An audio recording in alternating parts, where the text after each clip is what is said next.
is appropriate government అనే concept గురించి. This is mentioned in the Code on Wages 2019.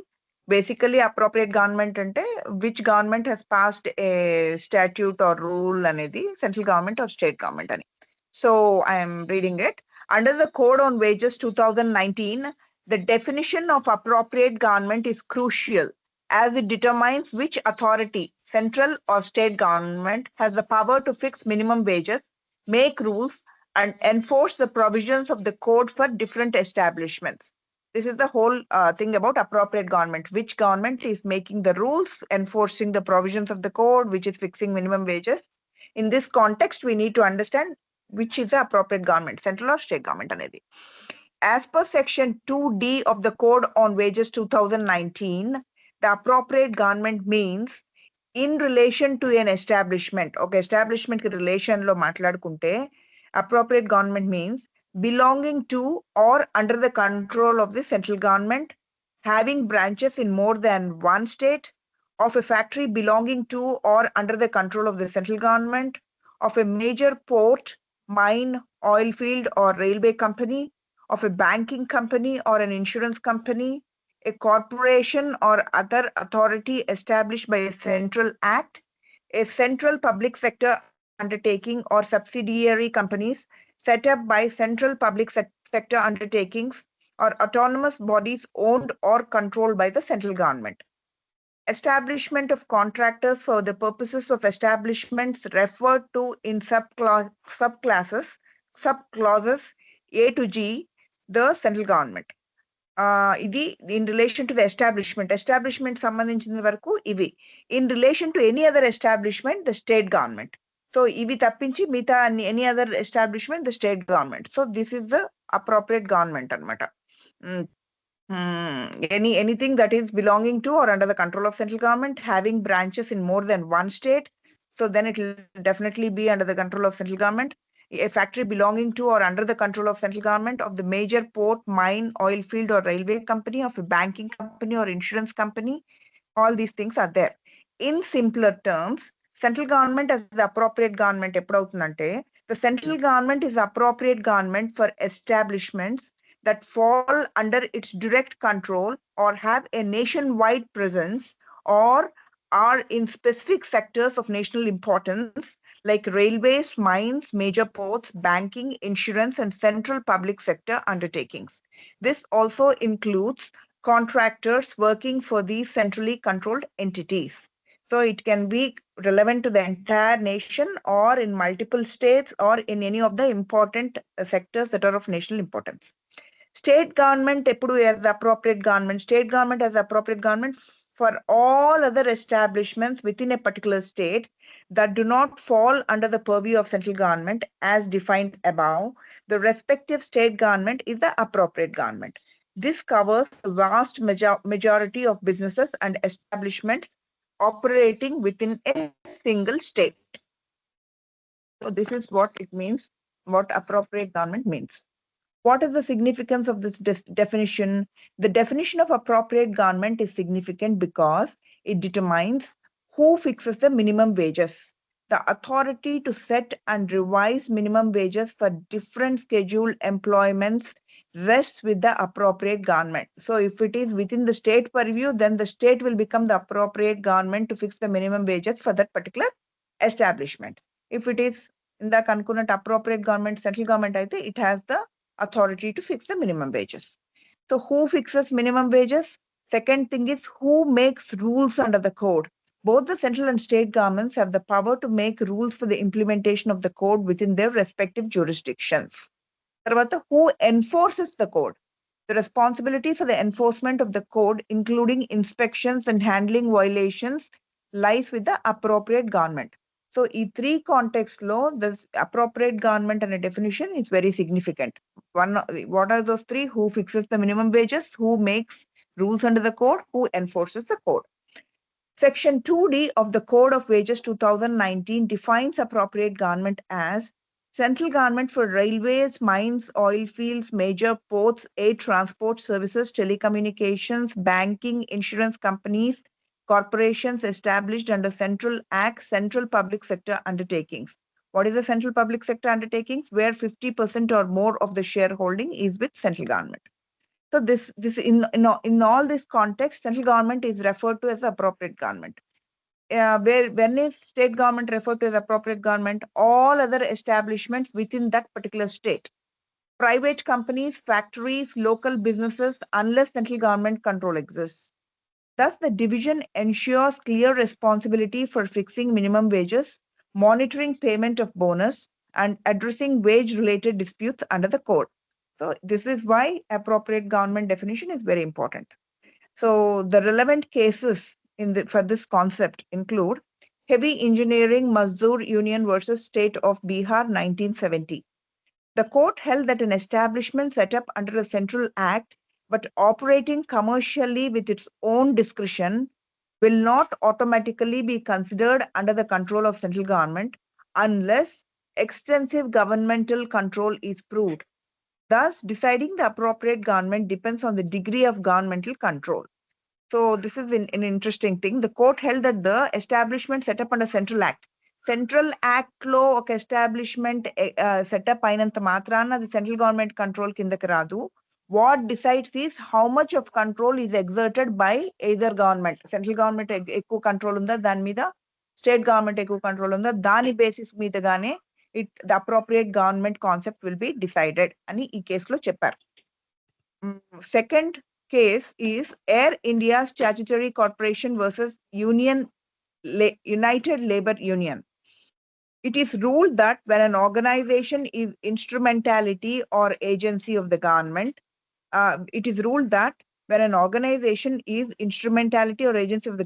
falls under central government jurisdiction. The deep and pervasive degree of control test was reaffirmed for deciding whether central or state government is the appropriate government. So it was ruled that when an organization is an instrumentality or agency of the government falls under central government jurisdiction.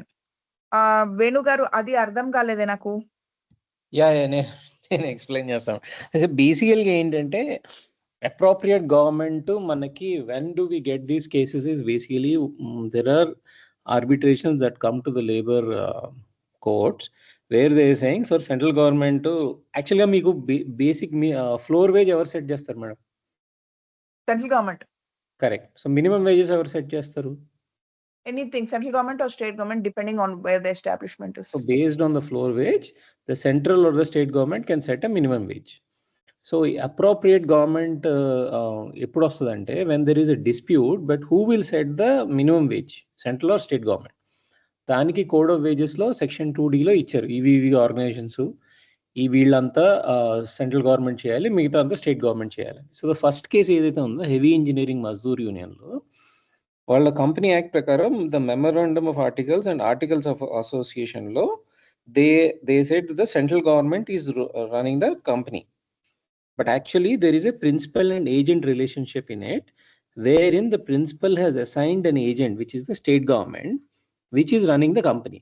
So Mazdoors ఏంటంటే central government అని ఎందుకు అడుగుతారంటే central government minimum wages are more then state government. So Mazdoors went and said the company is run by central government కాబట్టి articles లో ఉంది కాబట్టి we want the central government to set the minimum wages for this company. So the state government and both of them went to the court where the central government, where the Supreme Court decided that there is a principal agent relationship among the state government and the central government, and who actually controls the company, vaade decide cheyagaladu minimum wages. So in this case the state government of Bihar has the right to decide the minimum wage and judgment ichina. That is the first case. Second కేసులో ఏంటంటే వీళ్ళు air India statutory corporation ఉంది కదా, so వాళ్ళు ఏమన్నారంటే air India was trying to set the minimum wages, but they said that the air India ఎవరైతే వీళ్ళు ఉన్నారో union, they said that the air India is controlled by a central government. So hence we want the central government to set the minimum wages. Oh, okay. So ఇది ఏంటంటే corporation versus central government అనమాట. First ఏమో who controls, second ఏమో with in the అంటే central government direct relationship ఉన్నప్పుడు air India ఎలా set చేస్తుంది, central గవర్నమెంటే సెట్ చేయాలి అని వాళ్ళు రూలింగ్ తెచ్చుకున్నారు. అది madam. So even here the degree of control was tested kada, the deep and pervasive control, degree of control was tested even in this case. So the central government is appointing the directors, the central government is appointing the CEO, వాళ్ళే చేస్తున్నారు కదా అన్ని. So అందుకని it went in favor of the union. Generally కేసెస్లో ఏంటంటే madam, central government minimum wages are high. So everybody will try to prove that మా central government మమ్మల్ని control చేస్తుంది కాబట్టి ఆ మినిమం వేజెస్ ఇవ్వండి, అదే అప్రోప్రియేట్ గవర్నమెంట్ అని. Exactly. So Air India losses లో ఉన్నప్పుడు వాడు మినిమం వేజెస్ కిందకి వెళ్ళాలని ట్రై చేస్తాడు. బట్ యూనియన్ ఏమని చేస్తుంది, లేదు అసలు సెంట్రల్ గవర్నమెంట్ మ్యాండేట్ ఇంత, నువ్వు 10 రూపాయలు అంటున్నావు, వాడు 15 రూపాయలు అంటున్నాడు అంటారు. అది madam story. Done. Good explanation actually. That's good. So next chadavana? Yeah, nomination. Yeah. Nomination. What is nomination? The Payment of Gratuity Act 1972 contains specific provisions regarding nomination to ensure that the gratuity amount payable to the employee can be disbursed smoothly in the event of their death. To ensure smooth payment of the gratuity, నా nomination ఎవరు, నా nominee ఎవరు అనే దానికి ఒక clarity ఇచ్చింది. The Payment of Gratuity Act 1972. Here is the big breakdown of the key nomination provisions. So what are the provisions related to nomination? First provision, who can be nominated? Under Section 6 of the Payment of Gratuity Act 1972, it is mandated that every employee who has completed 1 year of service must make a nomination in the following manner, in the following prescribed manner. So the employees within a family, first ఏంటంటే, if an employee has a family at the time of making the nomination must be made in favor of one or more members of their family. Any nomination made in favor of non-family member will be considered void. So he cannot put his friend, when they have a family at the time of doing the nomination, they cannot have a friend as a nominee or some other person as a nominee. It should be the one or more members of the family. Now, what is family? Definition of family under the Gratuity Act differs slightly for male and female employees.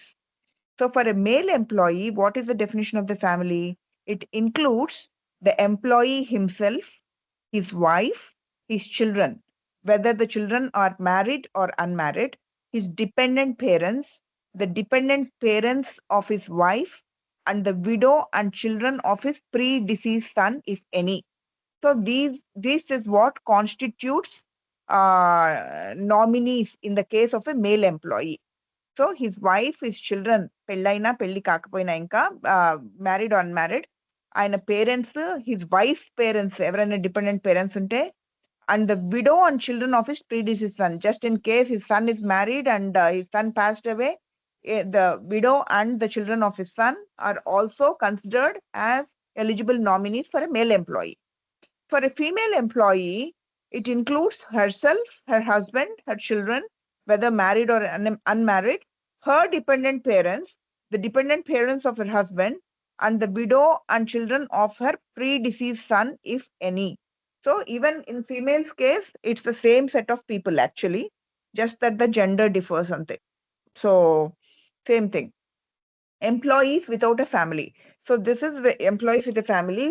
Employee nomination చేసే టైంలో family లేకపోతే, if an employee does not have a family at the time of making a nomination, they can nominate any person or persons. However, this nomination becomes void if the employee subsequently acquires a family.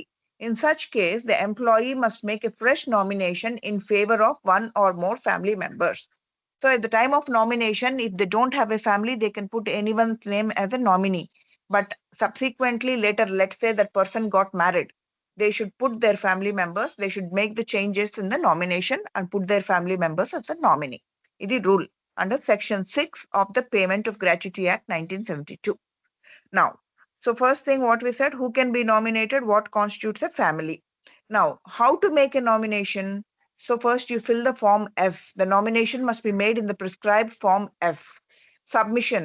The employee needs to submit the nomination in duplicate to their employer, either by personal service with proper receipt or by sending it through registered post with acknowledgement due.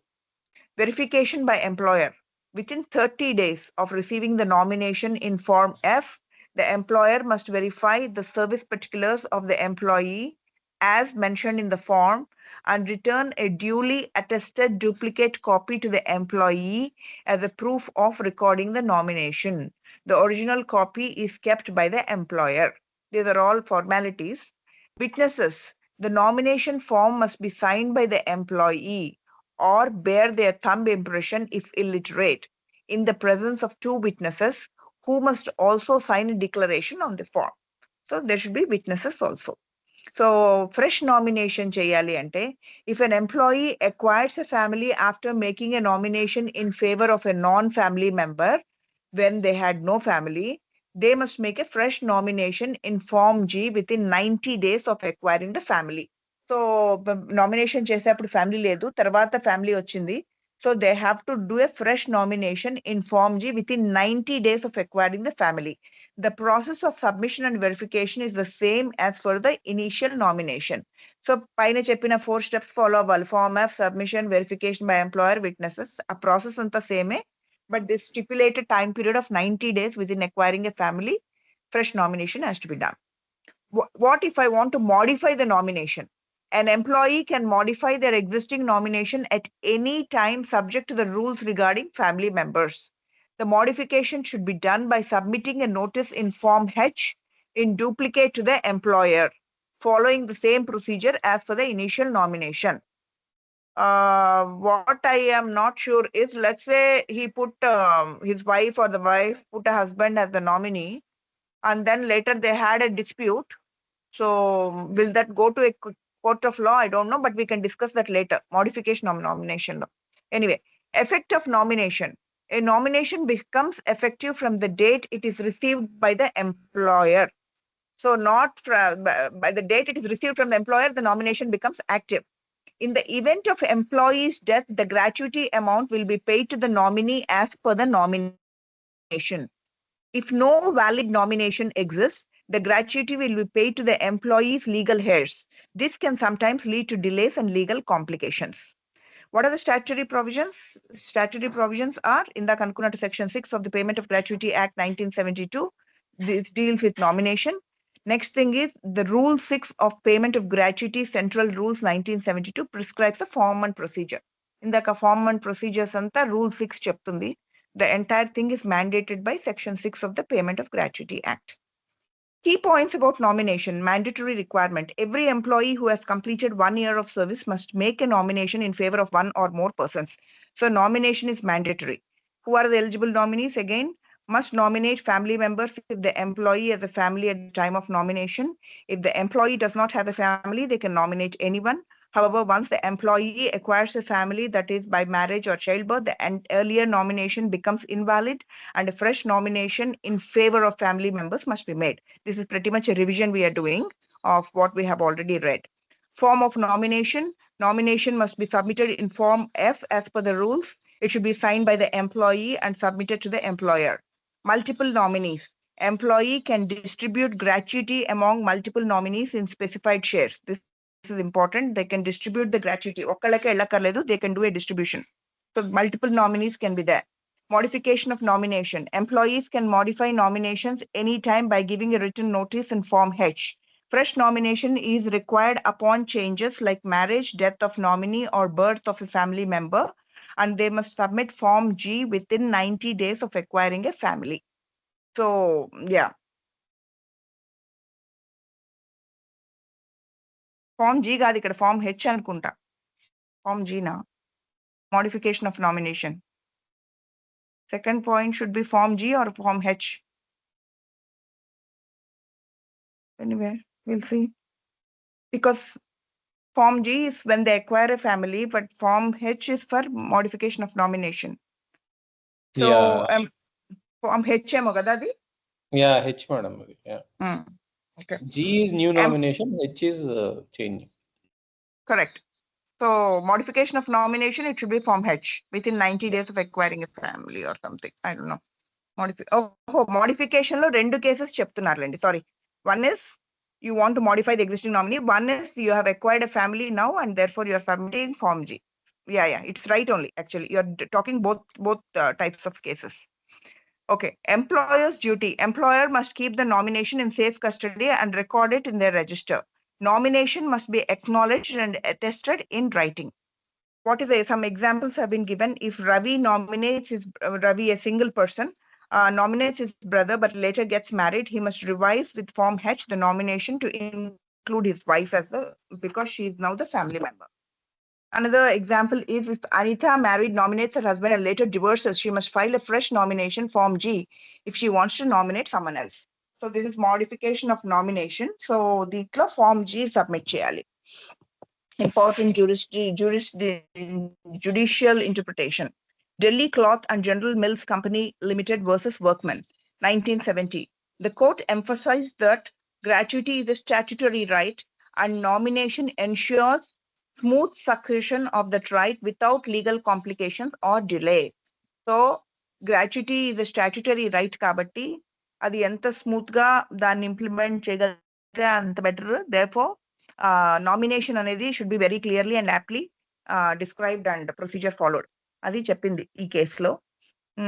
So that is one case that is there. You want to elaborate on this case, Venu garu? ఇంకేమైనా తెలుసా దీని గురించి ఎక్కువ ఏమన్నా? Yeah. This case again will come in, I think, question 31 or 32. Basically, the Supreme Court set out the principles that gratuity is not a mere gift, and then employer may or may not bestow on the pleasure button. I'm just reading from the 32nd. So basically, the ruling emphasized a strict interpretation of any further conditions, provisions that allowed forfeiture. So ఏంటంటే I think here ఎవరిని nominate చేయలేదు కాబట్టి forfeiture చేసేయచ్చు. So అవన్నీ పెట్టారనమాట. Then they put some guidelines that this happened in 1967. So accordingly ఒక్క నిమిషం let me close the door. నాకు ఒక exciting. Sure.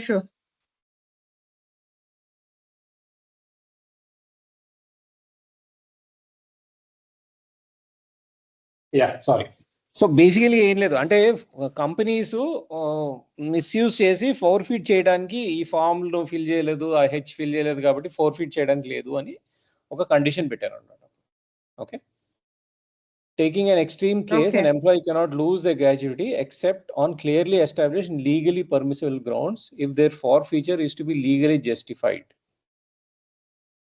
That's what it is. Yeah. Okay. Yeah. Correct. అంటే ఇందులో బేసికలీ కోట్ చేయడానికి కేసులు ఏం లేవు మేడం. ఇట్స్ బేసికలీ నామినేషన్ కదా. So correct. So it's a little connected but a vague case. I mean, the cases might be more on the lines of nominees మధ్య disputes వచ్చిన cases ఉంటాయి కానీ nomination concept మీద cases are limited, right? There's only one 1967 లో వాళ్ళు ఫోర్ఫీట్ చేయడానికి try చేశారు. అప్పుడు supreme court said no, nothing doing, they cannot do that. Okay. So, should I go ahead and read Dearness Allowance or you want to read it? 25. Okay. I'll go ahead, ma'am. Pawan sir vachara? Yes sir, I am here. Okay sir. So do you want to read 25? లేదు sir, కానివ్వండి మీరు. ఇదైతే fast గా అయిపోతుంది. సరే, okay sir. So basically Dear Allowance question 25, it's repeated one time. 2023 April అడిగినట్టున్నారు. So Dear Allowance is basically explicitly recognized as a crucial element within the definition of wages under the Code of Wages 2019. Okay. So Code of Wages lo Dear Allowance ekkada mention chesaru, basically ekkada mention chesarante మనం first చదువుకున్నాం definition of wages లో. Section 2Y of the code clearly states that wages will include basic pay, Dear Allowance plus retaining allowance if any. మిగతా అన్ని additions subtractions. This was the core definition which you have learned. So in that only the Dear Allowance is mentioned. It's mentioned in section 2Y. So what is the impact of wage calculations, Dear Allowance, Molana?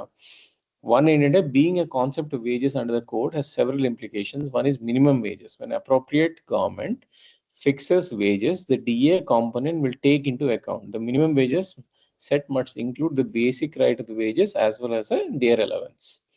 So now when we are writing answers, we should write like this: when the appropriate government, ఎందుకంటే appropriate government గురించి ఇందాక Nirmala madam గారు మనకి explain చేశారు కాబట్టి we should say the appropriate government fixes minimum wages and then the DA component will be taken into account. Obviously DA basic pay plus DA relevance include chese and then other factors include chese minimum wages as well calculate చేస్తారు.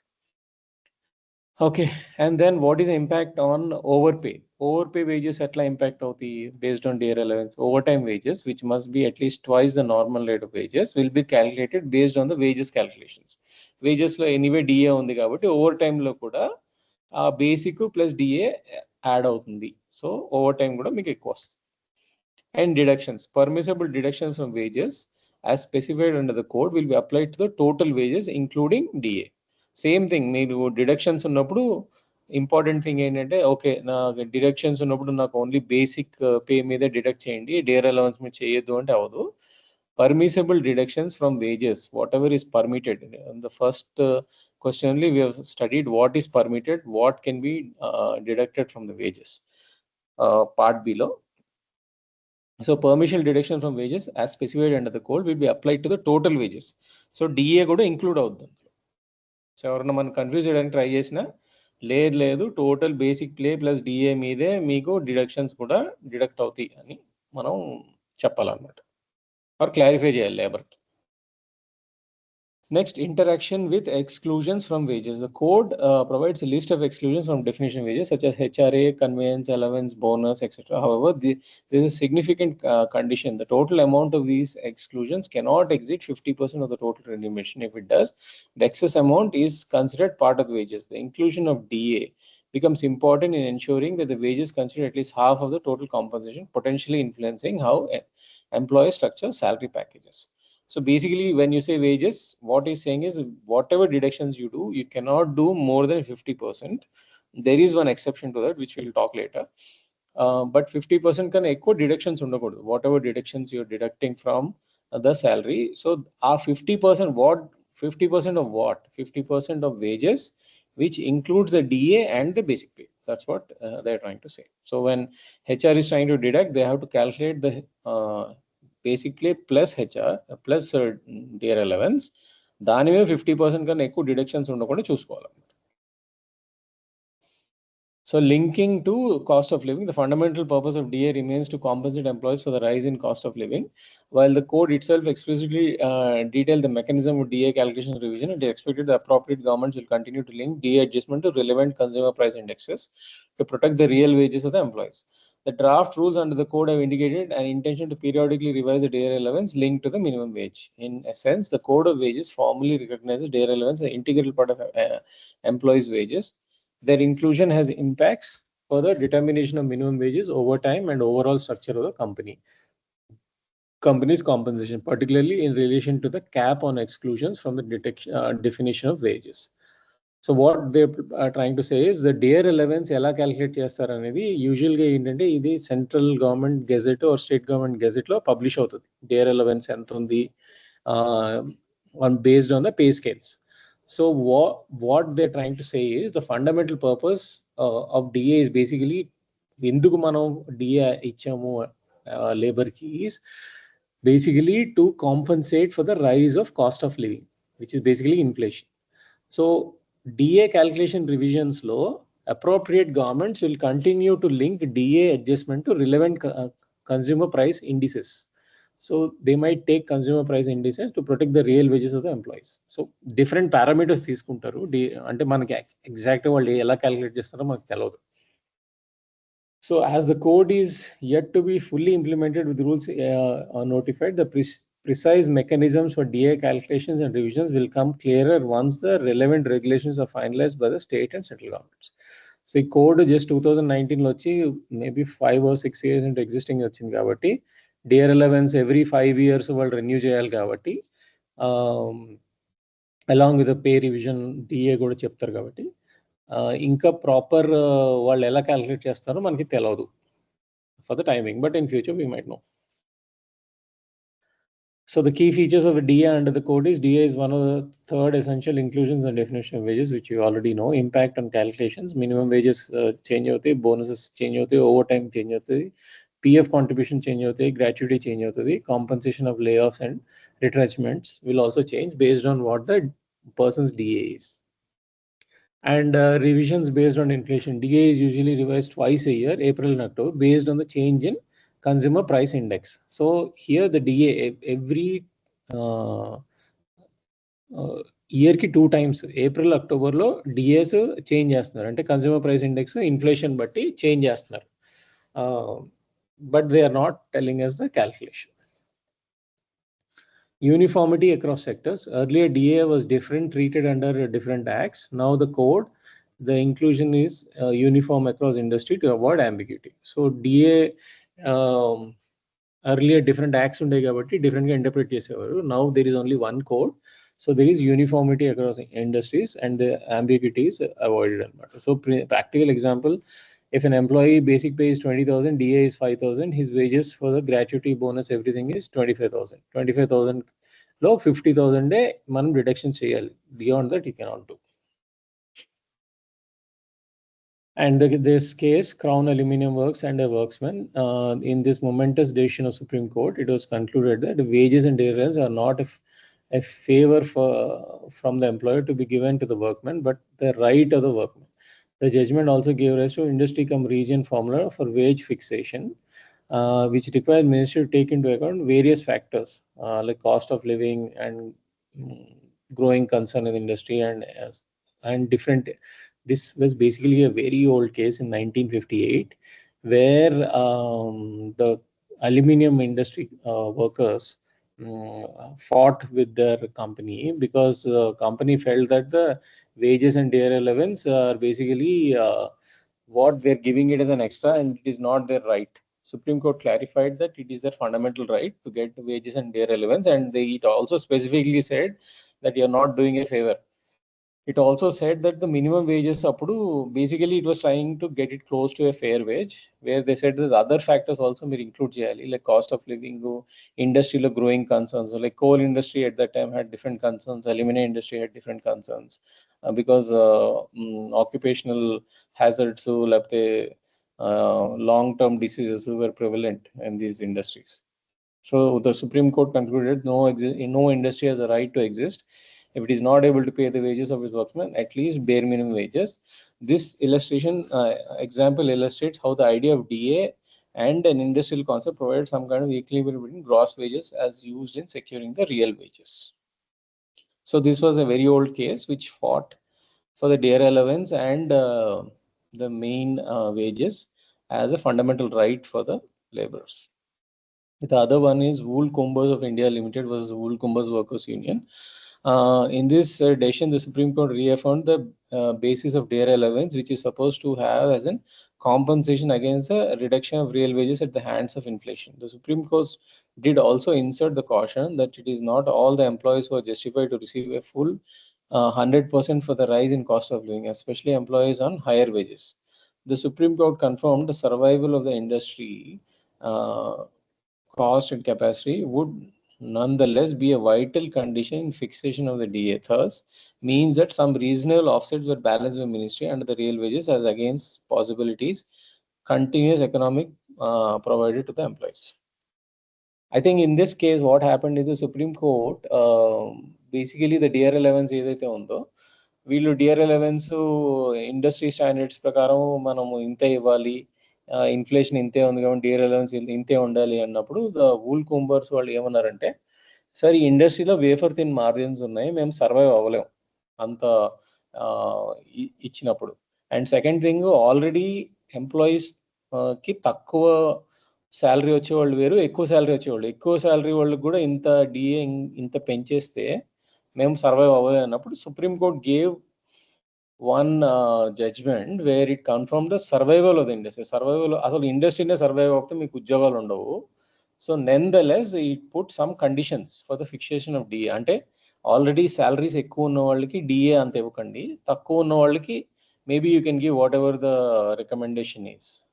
and also taking into consideration the economic difficulties of the employers. So this was one case where it had to balance all three. Okay, any questions? Yeah. No. Okay. Shall I move on to the next one? Yes, eligibility of bonus. Yeah. Yeah. I think this bonus గురించి మనం already చదువుకున్నాము long లో. This is basically what makes you eligible for bonus. Frankly speaking, bonus గురించి code of wages లో చాలా తక్కువ మాట్లాడారు. Excuse me. But what they said is, if you are willing to give, then these are the conditions. So section 13 of the code of wages governs the eligibility of bonus payments. So who is eligible to get the bonus? An employee becomes eligible if they work for at least 30 days in an accounting year, or their monthly wages are below the wage ceiling prescribed in central government, which is 21,000 per month, but it can vary. The bonus is intended to reward employees for the contribution toward profit and success of the establishment. So section 29 defines who is eligible and who is disqualified. People are disqualified from receiving bonus if they are dismissed for service or fraud, dismissed for riotous or violent behavior, dismissed for theft. So any criminal or tort behavior is basically they are saying that you are not eligible. In such cases, dismissal identifies entitles the employee from claiming bonus irrespective of the quantum of work done. So what is the quantum of the bonus which they are giving? The minimum wages, minimum bonus ఎంత ఉంటుంది 8.33% of the wages. Okay, or 100 rupees, whichever is higher, even if no allocable surplus exists. So 100 rupees anedi it's not possible, but I think they have written it in the act. 8.33 is 1 month of salary.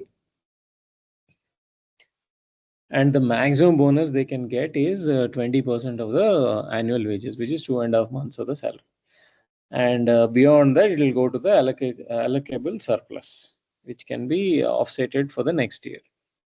Pro rata bonus, payable if the employee worked only part of the year but completed 30 days. Pro rata ante 30 days complete చేసాడు కానీ but part of the year ఉన్నాడు, full year లేడు, అందుకని వాడికి pro రేటా bonus ఇస్తాం. So what are the important concept links? I think we have studied in the earlier questions. What is available bonus? What is allocable surplus? Available surplus, allocable surplus, and set on and set off. So each one is an individual question. So available surplus is calculated based on the profits. There is a formula given to it. Allocable surplus is what based on the available surplus. Allocable surplus is defined. Allocable surplus law 60% for banking companies and 67% of the available surplus for the distribution of the bonus. So set on and set off is basically a mechanism to adjust the surplus and deficit accounting years, and this is reset every 4 years. Set on and set off balances are reset every 4 years. And the relevant cases, basically there are 2 cases which we have studied. These cases are very common and they keep coming very often. For example, this mere mulls, we have studied it 5 times, and Raptacos, Brett and Co. This is 5 times we have quoted. Sorry, I'll go back.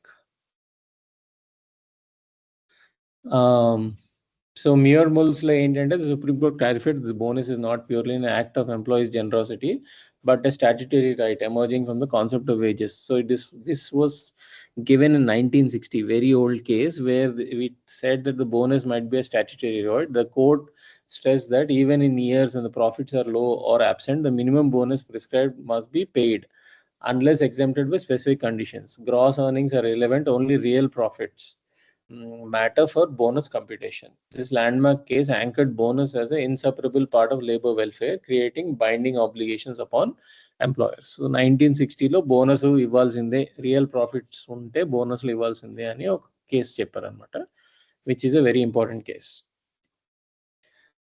And the other one is Workmen of Rapticos, Brett versus Management.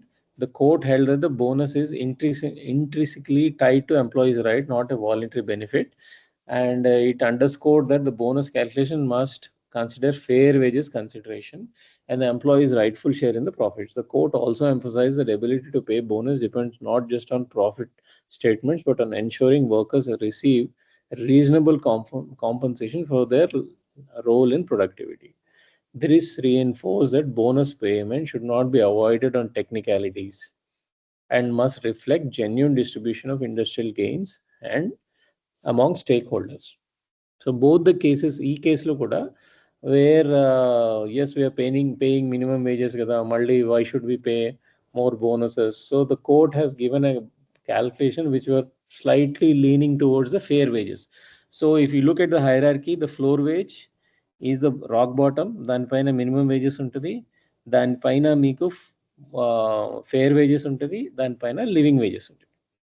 So minimum వేజెస్కి fair వేజెస్కి తేడా ఏంటంటే living conditions కొంచెం consideration తీసుకొని minimum wages మీద కొంచెం ఎక్కువ ఉంటుంది అనమాట. So in this case also it has given some guide lines wear the bonus calculation, ఇప్పుడు ఫెయిర్ వేజెస్ మీరు అలాగే ఇవ్వట్లేదు కాబట్టి ఆ bonus calculation has come close to the fair wages standards and employees rightful share in the profits. The court also emphasizes ability to pay bonus depends not just on profit statement but ensuring workers receive reasonable compensation for the role in productivity. So company productivity పెరిగితే కదా profits వచ్చాయి. So వాళ్ళ productivity మీరు చూసి మీరు వాళ్ళకి bonuses ఇవ్వండి అని చెప్పారు. So basically they one the case saying that this year the bonus has to be given in 1992. Okay, conclusion. The Code of Wages simplified bonus law by absorbing provisions on payment of bonus act 1965. Wage ceilings, minimum eligibility conditions, penalty for non-payments are now consolidated under the single code. Employees are obligated to maintain the register and submit returns regarding bonuses paid. So this is what is about the eligibility of bonus.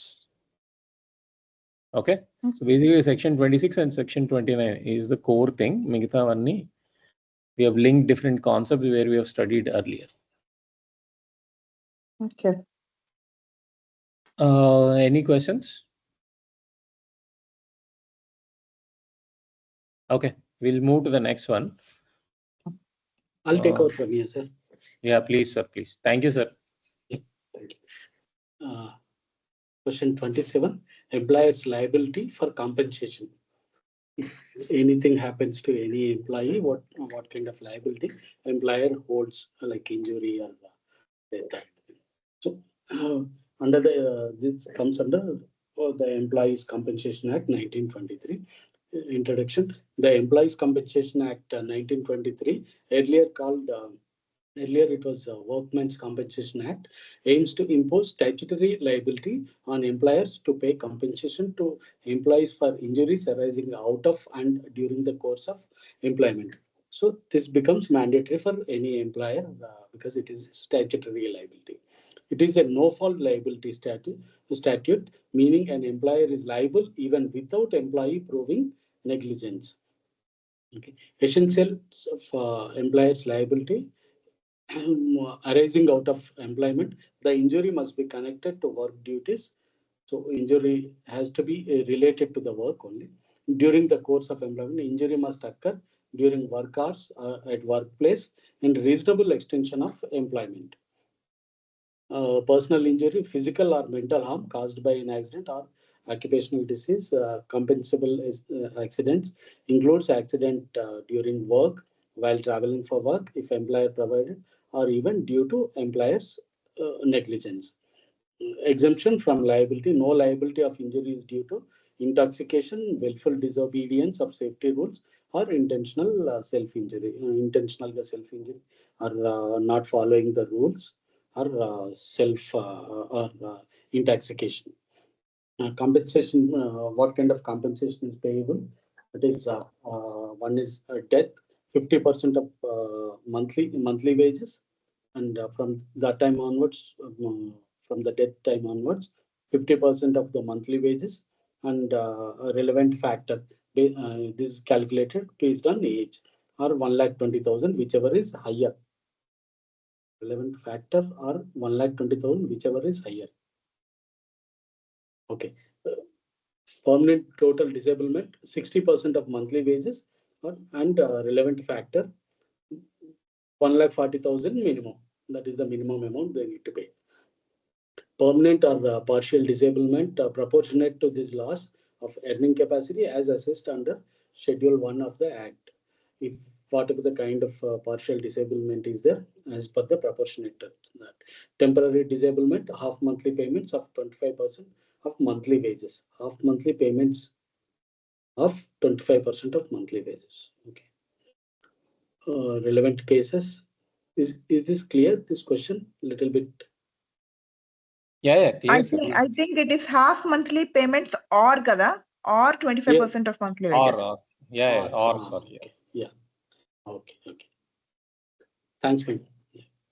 So relevant cases for compensation are Pratap Narayan Singh DO versus Srinivas Sabata.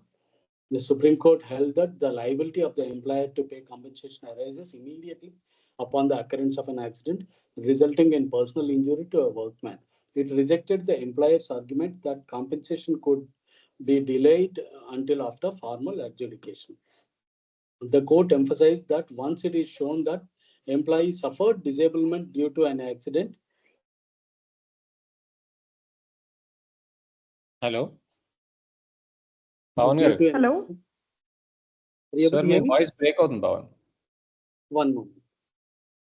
నేను చెప్పనా? Yeah, please take over from here. Yeah, just I'll read the cases. Till that time you can come back. So basically the first case was basically Pratap Narayan Singh, DO, and Srinivas Sabata. In this case, why this was a landmark case was basically the company here tried to play what the company said is, okay, the employer had an accident in our work place, but we will only pay him once he goes to the court and he proves that we have to pay. The Supreme Court said, boss, as per the Act, no matter what happens, you have to pay him immediately, which is what Pawan sir was also reading earlier.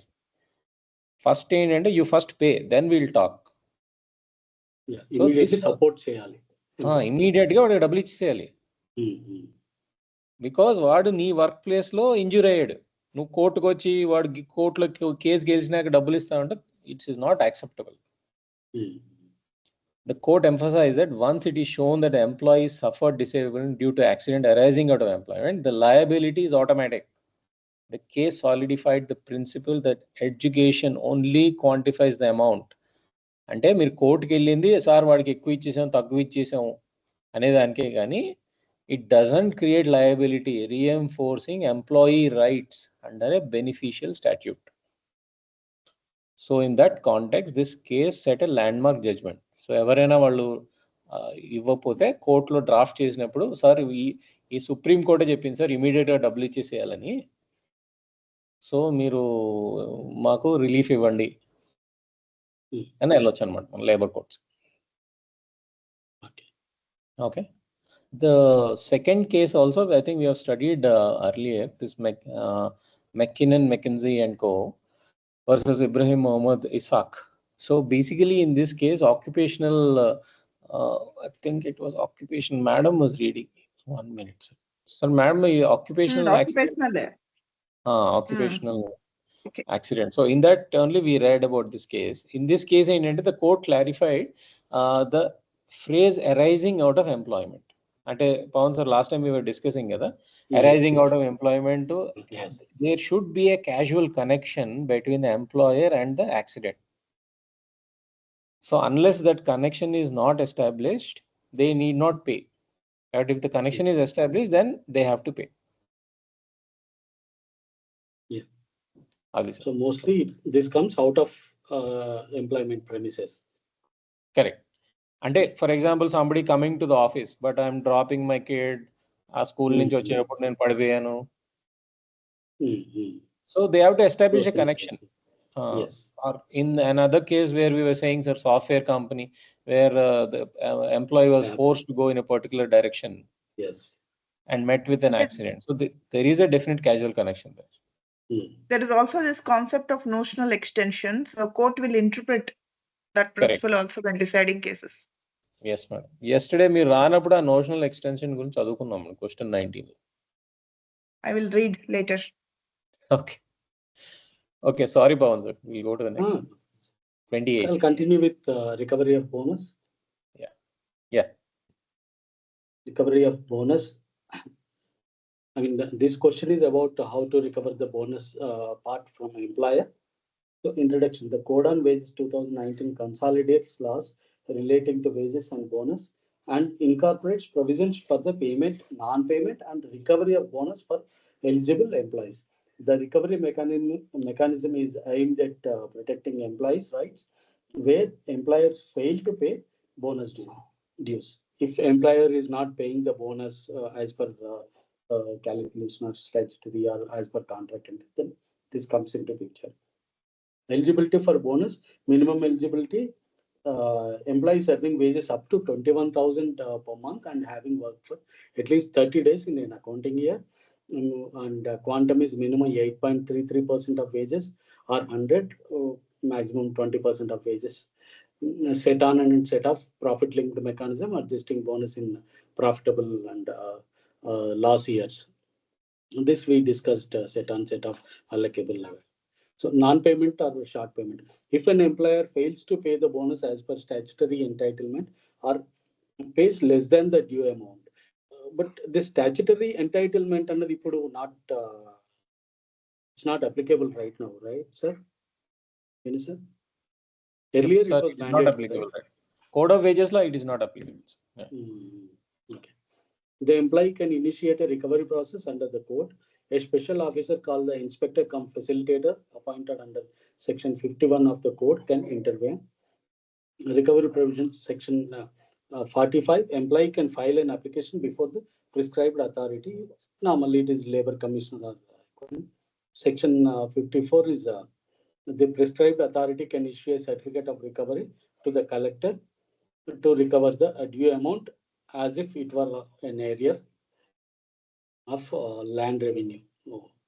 Thus, recovery is swift, administrative, and does not require full-fledged court proceedings. So, recovery procedure, application, these are the step-by-step process. Application, employee files an application within 1 year, and authority inquiry, the employee authority holds a summary inquiry, giving both employer and employee opportunity to be heard. Recovery certificate, this same district magistrate will issue a recovery certificate. Collection as area, so they like the municipal tax, property tax, they collect the collect that amount, and once collected they pay it to employee. So important points are limitation period, that's within 1 year for initiating recovery. That is the limitation period. That means extendable if sufficient cause is shown. No court fee, employee are not burdened with any litigation costs, interest and penalty. If employer delays, interest may also be payable along with the bonus dues, and penalties can also include imprisonment up to 3 months or up to 1 lakh or both. Section 54. Relevant cases, moving mills, management of moving mills, Workmen. The Supreme Court discussed, I don't know, case same one. The Supreme Court discussed the computation of available surplus and allocable surplus. Yes, I think it's the same case for calculating bonus amount. It ruled that real profits must be calculated after deducting all prior charges, whatever the deductions we discussed earlier. So that needs to be removed. Then available surplus, then allocable surplus. All those needs to be calculated. So this is the case. And second case, Kamani Metals case, as we discussed multiple times, this is a landmark case to decide set on and set off mechanism. Based on this case only, they have decided what are the set on and set off mechanisms which can be set carry forward their extra profits for payment of bonus later, or if there is a shortfall that can be carried forward to next year up to 4 years. These are the rules had been set under this case about this one. So next is any questions here? Sir, just one thing to clarify. When they say recovery of bonus, we have to think from the employee's perspective. Okay, and the question is vague. Who is recovering the bonus? Is it the employer or the employee? It is employee. So the rules అన్ని ఏవైతే section 45-54 రాశారో అవి employees తరఫు నుంచి రాశారు. అంటే వాళ్ళు bonus declare చేసి, కొంతమంది ఎంప్లాయీస్ కి బోనస్ రాలేదనుకోండి, నువ్వు టైం రాలేదు, నువ్వు ఇన్ని రోజు సెలవు పెట్టావు, లేకపోతే నీకు ఏవో టెక్నికాలిటీ మీద వాళ్ళకి డబ్బులు ఇవ్వలేదు. బోనస్ గవర్నమెంట్ చెప్పిన ప్రకారం వాళ్ళు చేశారు కానీ డబ్బులు ఇవ్వలేదు. అప్పుడు మనం ఈ రికవరీ ప్రాసెస్ స్టార్ట్ చేస్తాం అనమాట. సో ఇది ఏంటంటే సార్ లిమిటేషన్ 1 year లోపలే చేయాలి, అండ్ కోర్ట్ ఫీజులు ఉండవు, పెనాల్టీస్ తో పాటు ఇవ్వాలి, అవన్నీ ఉంటాయి. There is a process in which to do. So అంటే just the context sir, because some people are getting confused. They saying, "Acha, recovery, how will company recover from employees once the bonus is given?" That is also a valid question, but that is not what we are talking here. We are talking in term from the perspective of employees. Yes, actually ఈ ambiguity ఎందుకంటే because it is old rules or statutory payment అన్నది bonus అన్నది. Now it is not statutory, right? Correct. అంటే exam లో కూడా recovery of bonus అంటే ఇప్పుడు employers కూడా రికవర్ చేయొచ్చు కదా. ఒకడు బోనస్ తీసుకుని వెళ్ళిపోయాడు కానీ వాడికి ఇన్ఎలిజిబుల్ వాడు. Okay, later they found it is ineligible. So అప్పుడు హౌ డు దే రికవర్? అది కూడా పాసిబిలిటీ కదా sir. Of course, yes. I have a question. Yes, ma'am. You are saying it is not a statutory requirement under Code of Wages 2019. But in the answer to the question 28, non-payment or short payment of bonus, in that I'm basing my argument based on the language here, the words used here. The employee can initiate a recovery process under the code, and this is the statutory entitlement. The bonus. Yeah, go ahead. Sorry. No. The bonus as per statutory entitlement, or if he fails to pay the bonus as per statutory entitlement, which statutory is legal entitlement, or pays less than the due amount, the employee can initiate a recovery process under the code. So the code doesn't completely remove bonus from the legal framework. It still has some protection for the bonus. Correct. The protection is, for example, if I am TCS and if I said, okay guys, you are getting 1 lakh bonus, declare chestanu happy ga, and if I'm not paying, or if I paid only 50,000, once you declare, it becomes a statutory entitlement. అది వాళ్ళు ఏం చేస్తారంటే declare చేసి ఎవరో. So నేను ఎలా recover చేసుకోవాలి as an employee? I have to recover it from the employer. Okay. Yeah, that's what it is. Those steps are explained here. And Venu sir, one more thing is, if their contract of employment says mandatory bonus ఉన్నది అనుకోండి, for example CTC 12 lakhs ఉంది, అందులో వచ్చి 1 lakh is their bonus component and hold చేశారు అనుకోండి. Lot of companies does that, right? అవును. So they can initiate this process. Statutory entitlement అయిపోతే they can initiate. Yes. So ఇందులో సార్ ఇప్పుడు ఇందులో just to add to recovery of bonuses లో there are not అంటే you can put some cases, but all the cases that which I could see are basically at a district level or a local level, magistrate level, where the వీళ్ళు company మీద case వేసి they won. So landmark judgments, I just put the two where the first landmark judgment available surplus, allocable surplus ఉంటే అసలు bonus ఇవ్వాలి అని వచ్చింది కదా. అందుకనే the Muir Mills is a very standard case. Of course the second one is bonus అసలు ఎలా ఇవ్వాలి అనే దాని మీద set on and set of ఉంది కదా. సో ఈ ఇయర్ మాకు ప్రాఫిట్స్ రాలేదు, మేము బోనస్లు ఇవ్వము అంటే కుదరదు. You have to set it of. This is also a kind of recovery కదా సార్. అందుకని ఈ 2 cases కోట్ చేశాం sir. Yeah. Okay, let's move on. 29. Go ahead. Go ahead. Authorized deductions or permissible deductions. This is about, I assume it is from salary, what are the permissible deductions? Code on Wages 2019 establishes a unified framework for the payment of wages and introduces clear guidelines on permissible deductions from an employee's wages. Section 18 specifically lists the deductions that are allowed. Unauthorized deductions are prohibited. So employer cannot deduct something else apart from this list. Okay, one is fines imposed for specific acts or omissions mentioned in the terms of employment subject to rules by the government. As per government rules,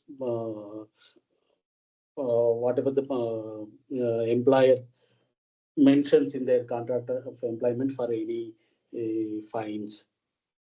Absence from duty, deductions for the days of employee is absent without authority or beyond permissible leave. With going beyond their leaves complete చేసుకున్న తర్వాత కూడా if they keep on not attending the duties, then it is treated as absence without pay.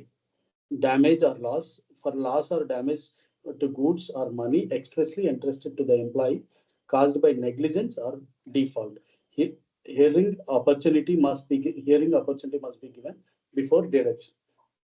Due to any mismanagement or negligence of employee, if there is any damage is caused, so they can deduct it.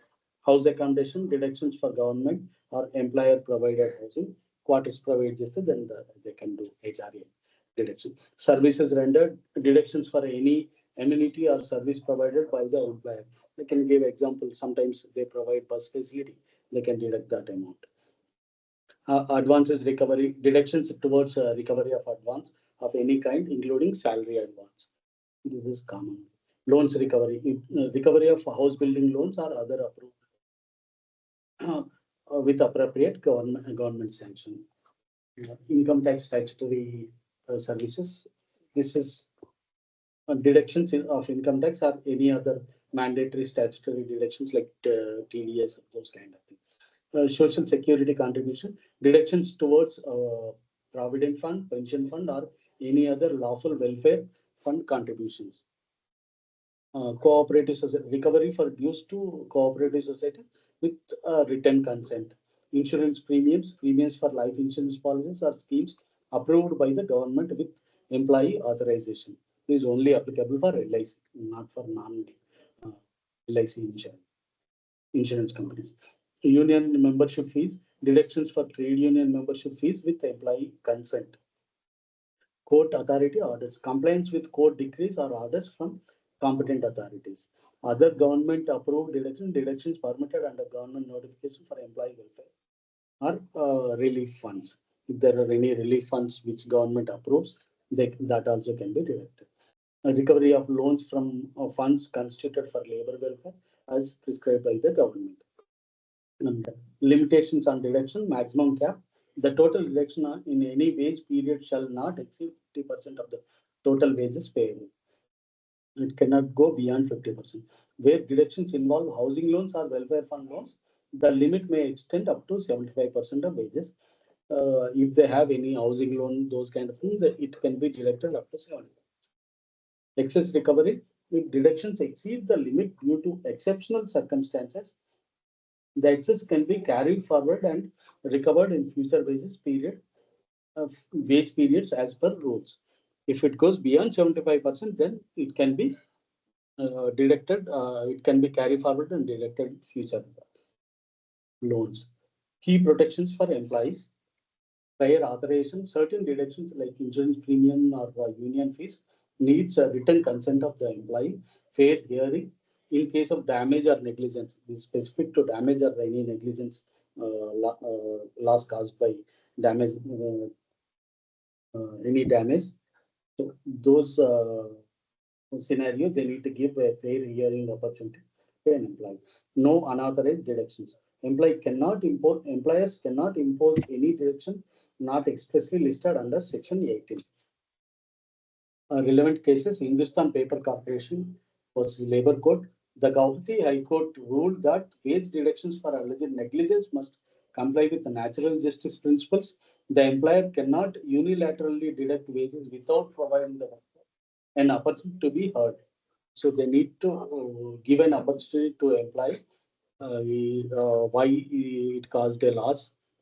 Is it because of negligence or any other reason? So that is in comply with natural justice. So the court emphasized that mere internal findings by management are insufficient unless the employee is given a fair chance to contest that allegation. So if employer ఒకటి చెప్పేస్తే సరిపోదు. Thus the case reinforced that deductions procedures must ensure due process even where financial loss to the employer is apparent. The next case is DS Nakara versus Union of India. The Bombay High Court states that unauthorized deductions or adverse alterations to employee benefits violate Article 14 and 16, equal protection under Constitution. The employer cannot arbitrarily impose conditions reducing the financial entitlement to workers. Pensioners in this case were discriminated based on the retirement dates. Though decided in a wider employment law context, this principle directly impacts interpretation of Section 80, affirming employee rights against arbitrary or excessive financial inclusion. This is about pensioners and employees. Venu sir, anything you want to add? This. No, sir. I think we have covered most of it. I think we have learned the same thing in Part B. Last time, Part B లో మొత్తం detail గా చదువుకున్నాము. But again first question sir part B లో if defined wages law, we have gone and we have said what are the authorized deductions. Section 18 అన్ని list చేసాము. అక్కడ చదువుకుని ఉంటే మళ్ళీ ఇక్కడ చదువుకోనక్కడ. So yeah, that's what. Yeah. Sorry. Yeah. That's the same repeat, sir. Okay. Yeah. You can take over now. Shall I read? Yeah, please. Yes.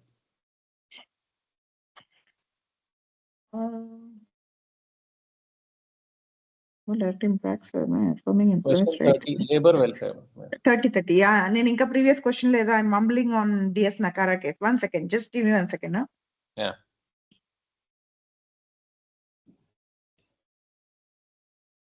Okay. Section 30.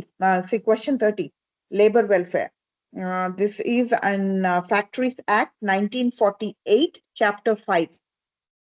Just to give a quick background, last class we have discussed that there will be one question that will come from the last year this thing. Labor notes 1. Factory Act last year చదువుకున్నాం madam. మీకు ఏ వచ్చింది madam అందులో? So అందులోంచి అడుగుతున్నారు madam ఈ question. One question last 2-3 years నుంచి they started asking from labour act 1, labour law 1 notes నుంచి. ఎందుకంటే చాయిస్ లో అలాగే వెళ్ళిపోతుంది, మనకు గుర్తుంటే రాయొచ్చు అనమాట. ఓకే సార్, ఇది 5th or 6th question, long question లో మనకు లేబర్ సేఫ్టీ హెల్త్ వెల్ఫేర్ అని వచ్చింది చూడండి. అవును sir.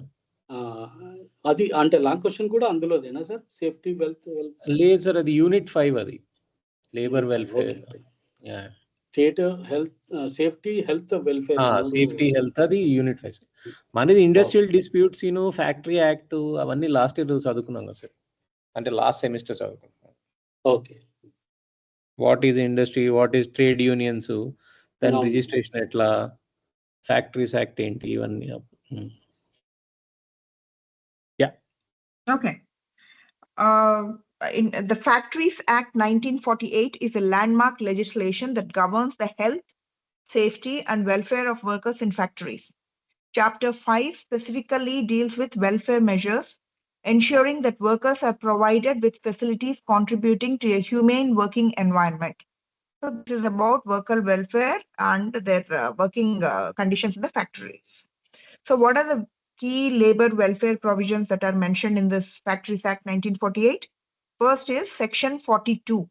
It talks about washing facilities. It talks about provision of adequate, clean, and conveniently accessible washing facilities for workers. Section 43. Facilities for storing and drying clothing. Provision for storing clothing not worn during work and for drying wet clothing. So వచ్చిన వెంటనే dress మార్చుకొని they have to hang it up somewhere. So that storage space need to be proper. And also, if there is any wet clothing during their process, they need to have a proper place to dry it. This is stipulated under Section 43. Section 44, sitting facilities.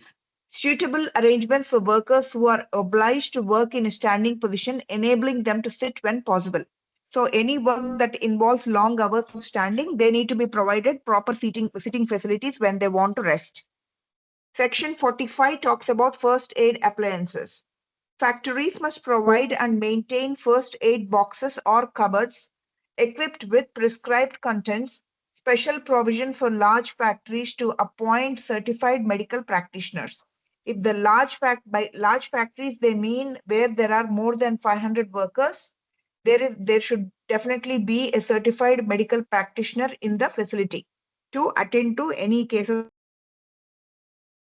or accident. But first aid boxes everywhere are mandatory. Section 46, canteens. Statutory canteens must be provided in factories employing more than 250 workers.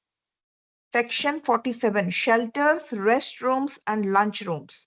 In factories employing more than 150 workers, shelters, restrooms, lunchrooms with drinking water facilities must be provided. Section 48, creches. Factories employing more than 30 women workers must provide suitable rooms for children under 6 years of age. So under 6 years of age, they need to be creche facility in the establishment. This is mandated under Section 48 of the Factories Act. Section 49, welfare officers. Factories employing 500 or more workers must employ qualified welfare officers to oversee welfare measures and ensure worker well-being. ఈ పైనవన్నీ జరుగుతున్నాయా లేదా అని చూడడానికి there needs to be welfare officers in place as mandated under Section 49 to ensure that for any factory where there are 500 or more workers, all the above practices that we talked about from Section 42 through 48 needs to be in place. What are the objectives of labor welfare provisions? Why this provision should be there? This is to promote better working conditions for workers, safeguard health and hygiene in industrial settings, provide essential amenities for rest, meals, medical care, and child care, enhance overall productivity through improved worker morale, strengthen employer-worker relationships through humane management practices. So these are the objectives for having these provisions in place. Now, there are two relevant cases. One is we studied this in the long questions, but we'll go through it again. MC Mehta versus State of Tamil Nadu, 1996. The Supreme Court emphasized that welfare provisions under the Factories Act must be interpreted broadly to protect child workers and vulnerable employees. The court directed the state to ensure compliance with welfare measures, especially in hazardous occupations. The case reinforced that statutory welfare measures are mandatory and non-compliance invites constitutional scrutiny under Article 21, Article 23. So not complying with the welfare measures directly violates the fundamental rights that are stipulated in the Constitution of India. So this is an important case, and particularly they cannot have a very rigid interpretation. Broadly, the Supreme Court emphasized that it needs to be liberally break out on the. You're able to hear me? No? Yeah, now it's okay. Yeah.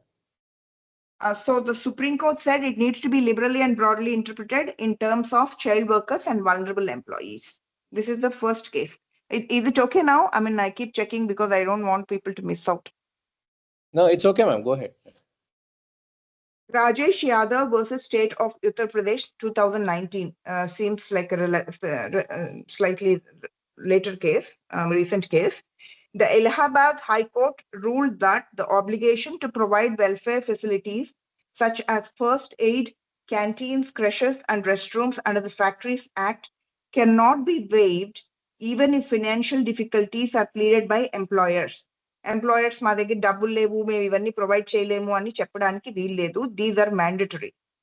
The court clarified that the welfare provisions create statutory rights for workers and failure to comply attracts liability and penalties. So since these are mandatory provisions, the employers, the factories cannot say we cannot provide because we are financially constrained to do so. So this is mandatory. These are the two cases. So what are the penalties for non-compliance? If the establishments don't comply with any of the welfare measures, these are the penalties. Non-provision of welfare facilities is punishable under Section 92 of the Factories Act. Penalties may include fines and or imprisonment for the manager or occupier of the factory. Courts have taken strict views against habitual non-compliance, treating workers' welfare as non-negotiable. So this is what it is, pretty straightforward actually. Venu garu, unless you want to elaborate on the cases. Yeah, no, more than the cases, Pawan said you're right about it. This is actually part of the syllabus. Unit 5, Factories Act, welfare ఒకటి part of the syllabus, sir. మనం question 6 లో చదువుకున్నాం. Okay. Same thing we have read, Ah. and Nirmala madam only చదివారు last time ఇదే. So, so this is basically unit 5. Sorry about that. అంటే I was little confused because Factory No Act problem, was sir. in labor one notes. No, there was a mention of Factory Act in last semester also actually. Last semester లో కూడా ఉండింది. Industrial dispute, factory act and మన trade unions act ఉండింది. But this is part of syllabus sir, unit 5.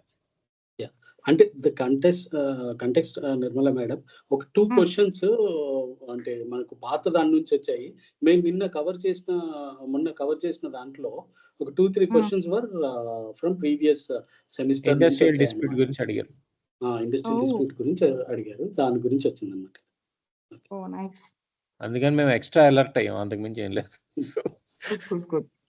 Good. Okay, we'll go to the next one. Yeah. Bonus commission. This is something about history, when the commission was constituted and what happened. Historical background.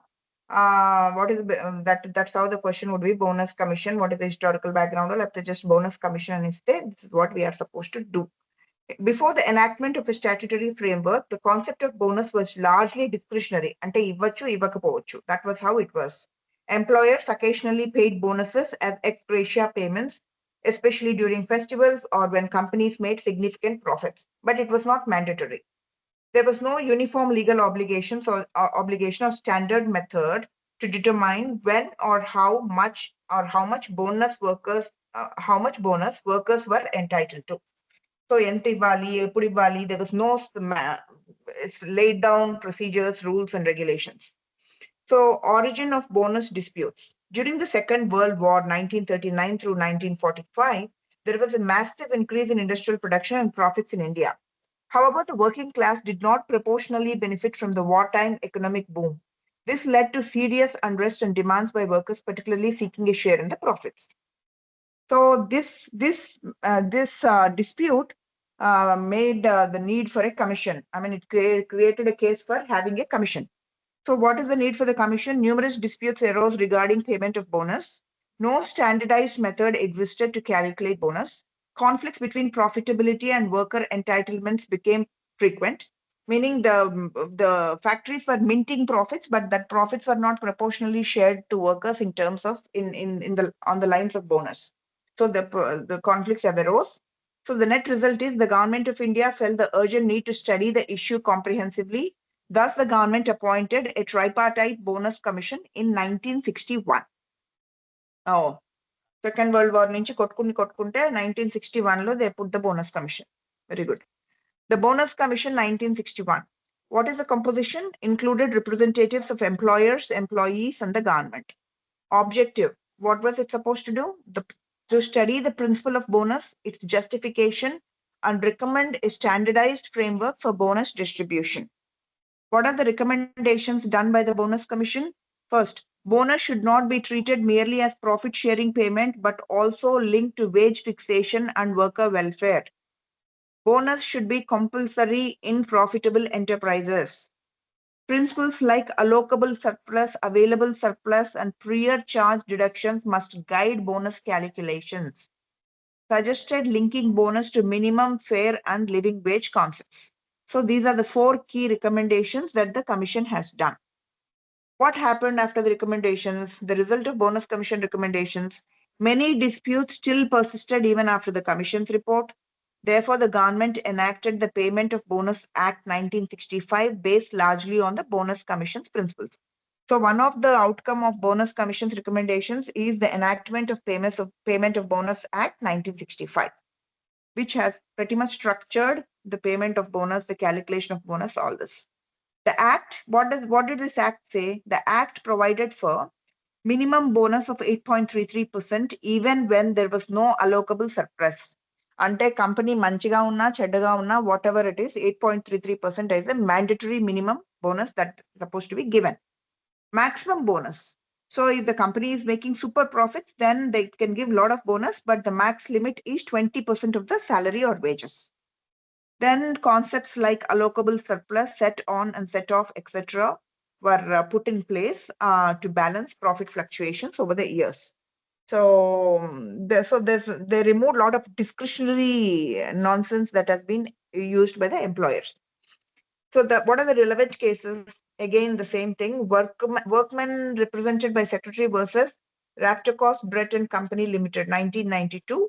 The Supreme Court held that bonus has evolved from purely discretionary payment to a legal right linked with industrial profits and living wages. So it is now a legal right, ensuring workers share in the prosperity generated by their efforts. So this is what the Supreme Court said. This is a prosperity that has come to the company because of the efforts of the workers. Therefore, bonus is a legal right. The judgment stressed aligning wage component with concepts of fairness, dignity, and decent standard of living for workers. So wage component అనేది ఏదో నీకు ఇంత డబ్బులు పడేస్తున్నాను అని కాకుండా it should ensure fairness, dignity, and decent standard of living for workers. The next case study is Muir Mills Company Limited versus Workmen, 1960. ఇందాకే చదివాము. I'll just zip through it. The Supreme Court clarified that in computing bonus entitlement, concepts of allocable surplus and available surplus were essential to ensure fair profit sharing.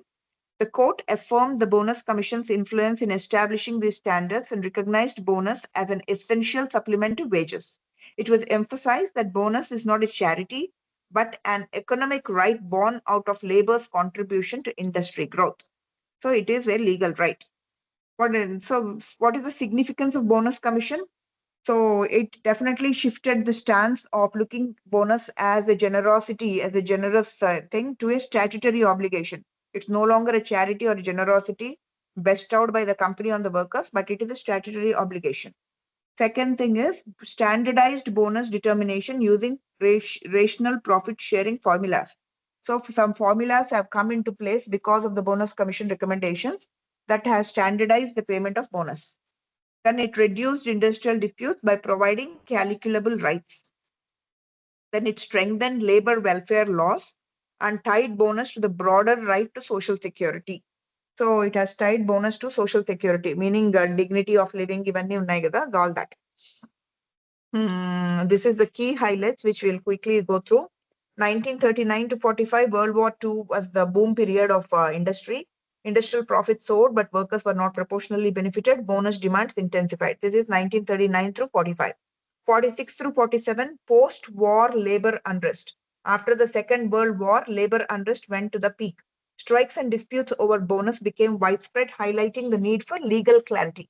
1950, judicial clarifications. Cases like Mill Owners Association versus Rashtriya Mill Mazdoor Sangh shaped interim bonus policies based on fairness and real profits. This is one of the first cases manaki internal exam lo kuda adigaru. Muir Mills Company Limited indake chadivam kada, allocable surplus and rational profit sharing ivanni concepts maatladeru for the first time. Bonus not based on gross income but net real profits after doing all the deductions. 1961, we just now studied, Bonus Commission was appointed, a tripartite Bonus Commission to study and recommend bonus framework. Then 61 to 64, the commission took its time to produce the report and recommended linking bonus to profits, aligning it with concepts like minimum and fair wages. And it also, the company suggested allocable surplus, set on and set off principles. This was between 1961 and 64. In 1965, based on the company's recommendations, the Payment of Bonus Act 1965 was enacted, which talked about mandatory minimum bonus of 8.33%, maximum of 20%, and it also created an institutional framework for allocable surplus, set off, set on rules. It provided a framework around it. Post 1965, regular amendments and judicial oversight. bonus provides provisions refined through amendments and key judgments strengthening workers' rights. So this was all happening on the bonus front. Any questions or any elaboration? Ma'am, actually this question was asked in 2018 before the Code of Wages came into existence. So indulo entante one of the things which we should add in the end is that the payment of bonus acts have been merged into the Code of Wages 2019. So first లో మనం question 26 లో చదువుకున్నాం కదా, that అది కూడా కొంచెం మనం ఇప్పుడు ఈ టేబుల్లో కూడా లాస్ట్ లో 2019 కోడ్ ఆఫ్ వేజెస్ ప్రకారం ఇస్తున్నారని రాయాలి, పోస్ట్ 1965. అదొకటి రాసుకుని కోడ్ ఆఫ్ వేజెస్ సెక్షన్ 26, 29 మనం 26th క్వశ్చన్ లో చదువుకున్నాం. కోడ్ ఆఫ్ వేజెస్ లో బోనస్ ఎలిజిబిలిటీ ఏంటి, డిస్క్వాలిఫికేషన్ ఏంటి అని జస్ట్ ప్యూర్ గైడ్ లైన్స్ ఇచ్చారు కదా, అది కూడా మనం రాసుకుంటే better. Yeah, that's a good idea actually. That's good. Yeah. Yes. Good suggestion. But mostly ఇది వచ్చే ఛాన్స్ ఉండకపోవచ్చు సార్. కరెక్ట్. మన సిలబస్ కూడా ఓల్డ్ క్వశ్చన్ ఇది. కానీ తెలియదు కదా సార్, వాళ్ళు ఏంటంటే పాత క్వశ్చన్ చూసి ఏదో టైప్ చేసేస్తా ఉంటారు. కరెక్ట్. కొంచెం డిఫరెంట్ గా ఇద్దామని ట్రై చేస్తే మనం దొరికిపోతుంది. అంటే if they say that what was the journey from bonus commission to date అంటే చచ్చుంటాం మళ్ళీ దాంట్లో. So next question is for feature of gratuity under the Payment of Gratuity Act 1972. So when can one forfeit payment of gratuity అనేది? I'm moving forward. Is that okay? Yeah, okay. Yeah, okay. So yes, when can the employer forfeit payment of gratuity to the employee? ఎప్పుడు వాడు ఎగ్గొట్టచ్చు, ఎప్పుడు ఇవ్వకోకుండా ఉండొచ్చు అనేది ఈ దీంట్లో ఉంది.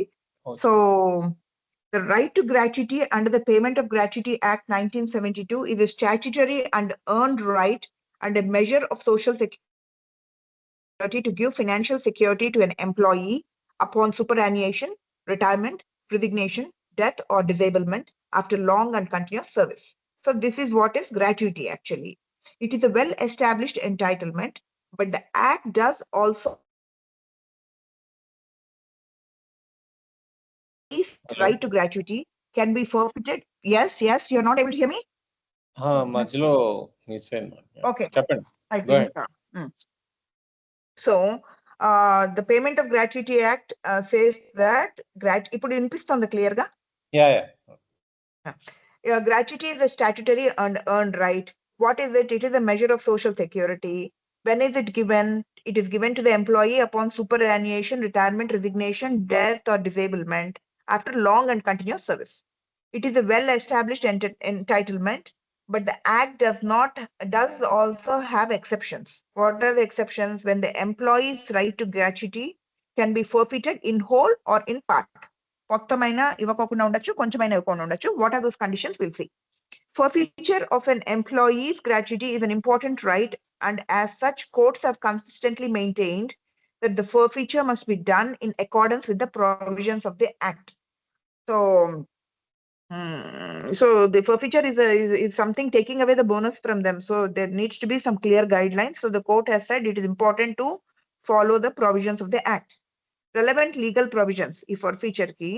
The provisions governing forfeiture of gratuity are provided in section 46, parenthesis 46 of the Payment of Gratuity Act 1972. This section provides a clear statement about the precise circumstances under which an otherwise statutorily assigned right can be forfeited. So it talks about the section 46 talks about the circumstances under which the employee's gratuity can be forfeited. After permitting reservations for extraordinary situations where the employer continues to lose because of the employee.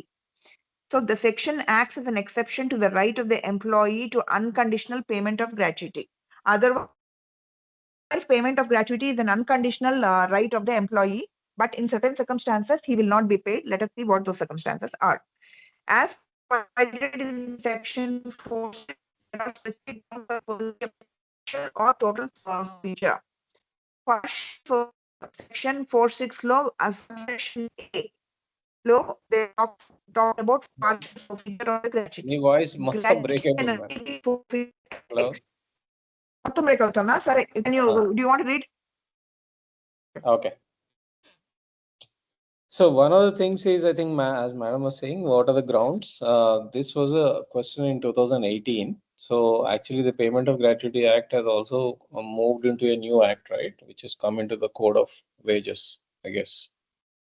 Pawan sir, can you clarify? Sorry, sir. I missed you. Payment of gratuity kuda they have moved into the Code of Wages kada? Code on wages, not sure, sir. Need to cross check. Code of Wages 2000 దాంట్లో move చేశారా అని doubt వచ్చింది. Okay. Yes, sir. It is amalgamated, right? It is amalgamated, right? Yeah, yes. Exactly. So since this is an old question, this answer is relevant, but I think we might also need to forfeiture of gratuity under the new code also మనం రాయాల్సి వస్తుంది if they ask. Yeah. Instead of right. Payment of Gratuity Act and mention చేయకుండా Code on Wages Act. Code on Wages అని అడగొచ్చు. Okay, sorry, we'll go ahead. What are the grounds for forfeiture? As provided in section 4.6, there are specific grounds for partial of total forfeiture. Partial forfeiture ఏంటంటే gratuity can be forfeited to an extent of damage or loss suffered by the employer. So ఒకటి acts can be intentional, resulting in damage, or willful omission, intentional failure to act when there was duty to act, thus causing damage. Negligence, breach of duty of care resulting in damage is essential to establish a direct causal link between the specific mode of misconduct of the employee and the actual damage caused. The forfeiture will strictly limited to the amount of the proven loss. Next, full forfeiture. Partial forfeiture ఇది ఆయన కావాలని act చేసిన, labour wilful omission చేసిన, negligence చేసిన, you have to establish a direct link between the misconduct and the actual damage and then deduct it from the salary. Full forfeiture is basically when you do riots, disorderly conduct, act of violence. This means serious misconduct in the work context, truly disrupting peace, order, or safety. Serious misconduct can cause act of violence, unlawful assemblies. Offense of moral turpitude committing by him arising in course of employment. That is basically moral turpitude and inherent wrong, immoral, evil, while contrary to the acceptable moral standards of the community, like theft, fraud, embezzlement, implies conviction in a criminal court, but some judges have accepted inquiry findings. Second one is during the course of employment. Sorry, it is a separate act only, sir. It is amended in 2008 in Payment of Gratuity Act. Separate act? Yeah, okay. Yeah. Then this should be okay. ఎందుకంటే మనకి 2018 నేను ఇవ్వలేదు notes లో 1976 Yeah. This is a separate one. మనకు part B లో question 3 చదువుకున్నాం sir. అదే sir, అదే. సారీ సార్, నేను యూజువల్ గా అటు ఇటు లింక్ చేస్తా ఉంటాను so that it I remember more. That's better sir. Otherwise subject is so dry. Anyways, so this answer is correct then. We don't need to change anything. Yes, sir. No need to change anything. And during the course of employment, the act must have been direct nexus to the employee's duties or activities performed in the course and during the time that the employees were employed. When an offense is committed outside of work and has no connection whatsoever to work, it generally will not qualify. So full forfeiture okati, then we have partial forfeiture. These are the two important things which you have to remember when you're talking about forfeiture of gratuity, and the different conditions here. So conditions precedent to valid forfeiture. Forfeiture to be legitimate and enforceable must satisfy certain procedures and substantive preconditions. Proper inquiry and due process. You have to do a proper inquiry. Termination for misconduct must be preceded by fair and proper domestic inquiry. Embodies principles of natural justice. Next, to clear evidence of misconduct. The burden of making out alleged misconduct shall lie with the employer. Clear and unequal evidence must be presented. Nexus and proportionality. Commission of the alleged misconduct must be sufficient seriousness to the properly fall within the ambit of section 4.6. The forfeiture must appropriately proportionate to the seriousness and the nature of the proven misconduct. So again, in the it's whatever. See, there are two things. One, either you do a criminal thing, or second thing, negligence. Like in a machine icharu, then sariga operate cheyaledu, lepothe dantlo screwdriver vesiso kavalani, appudu partial. And then if you are really theft చేసావు, embezzlement చేసావు, putting life of others into danger intentionally, then you lose a full forfeiture. And then there are some conditions that are laid down in section 4.6. A and B, for which you have to see that, and then based on that you have to take a call. And then what are the relevant cases? One is Delhi Cloth and General Mills versus Workmen. While the case is predating to 1972 Act, the Supreme Court judgment set out the principles that gratuity is not a mere gift that an employer may or may not bestow at their pleasure, but an earned statutory right of the employee. The ruling emphasized the strict interpretation of any further conditional provisions that allowed forfeiture. So forfeiture అంటే కంపెనీకి ఆయన company sign చేసాడు, gratuity తీసుకొని అన్నాడు, employment దాంట్లో ఉంది, all that is invalid. It is a statutory right of the employee. The ruling emphasized that a strict interpretation of further conditional provisions that allow forfeiture. According to the extreme case, an employee cannot lose their gratuity except for clearly established legally permissible grounds. If the forfeiture is to be legally justified, it must be proportionate to the gravity and nature of the proven misconduct, which is said in section 468 of the Payment of the Gratuity Act. So this is the case where it said that it laid guidelines that first, gratuity is not under company's control. Gratuity is a statutory right.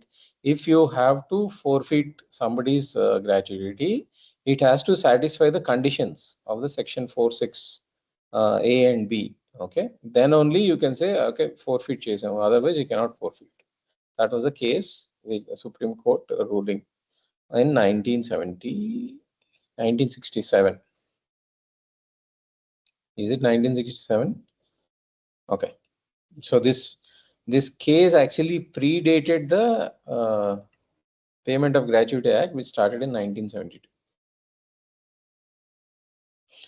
The second, and before the act came itself, అంటే ఇక్కడ section 4 అవి లేకుండానే they said that the proportionate to the gravity of the whatever incident is done, nature and proven misconduct, దాన్ని బట్టే double deduct చేయాలి, మొత్తం deduct చేయకూడదు. Later the guidelines came in 1972 Act. Okay, the next one in Union Bank of India versus CG Ajay Babu. In this landmark decision, the Supreme Court clarified the application of 46B2 offense committed in course of employment involving moral turpitude. So the court plainly laid down that for gratuity to be fully forfeited in circumstances, the employee misconduct must not only moral turpitude but also have resulted in conviction by competent criminal court. Merely attempting a departmental disciplinary process wherein the employee was found guilty with no criminal conviction is not sufficient to invoke this limb of full forfeiture. The ruling placed a high bar in terms of evidence required to justify forfeiture and ultimately emphasize the doctrine of lost opportunity for an employee having regard to the nature of misconduct and sufficient proof to justify such a result. So in this case, disciplinary committee AC వాడి full forfeit చేశారు. But the Supreme Court clearly said that unless he is convicted by competent criminal court, you cannot fully forfeit his gratuity. So that's what it is about. So forfeiture of gratuity under Payment of Act 1972 is an exception to the employee right, which is expressly vested by the statute. Section 46 is carefully drafted provision which specifies limited instances when an employee accrues gratuity must be forfeited, and courts have subsequently interpreted narrowly the intended application of these provisions, ensuring due process. Enough evidence is led to the prove alleged misconduct and propriety is taken into consideration for payment purposes. So that's what it is, and more or less forfeiture of gratuity is not that easy unless you can prove that there is a criminal intent to do it. For a full forfeiture, partial forfeiture ki proportionate ga chesama leda అనేది important. These are two important points which you have to remember. Okay, can somebody go with the next one? Page bots. If I'm audible, I can read. Yeah, go ahead.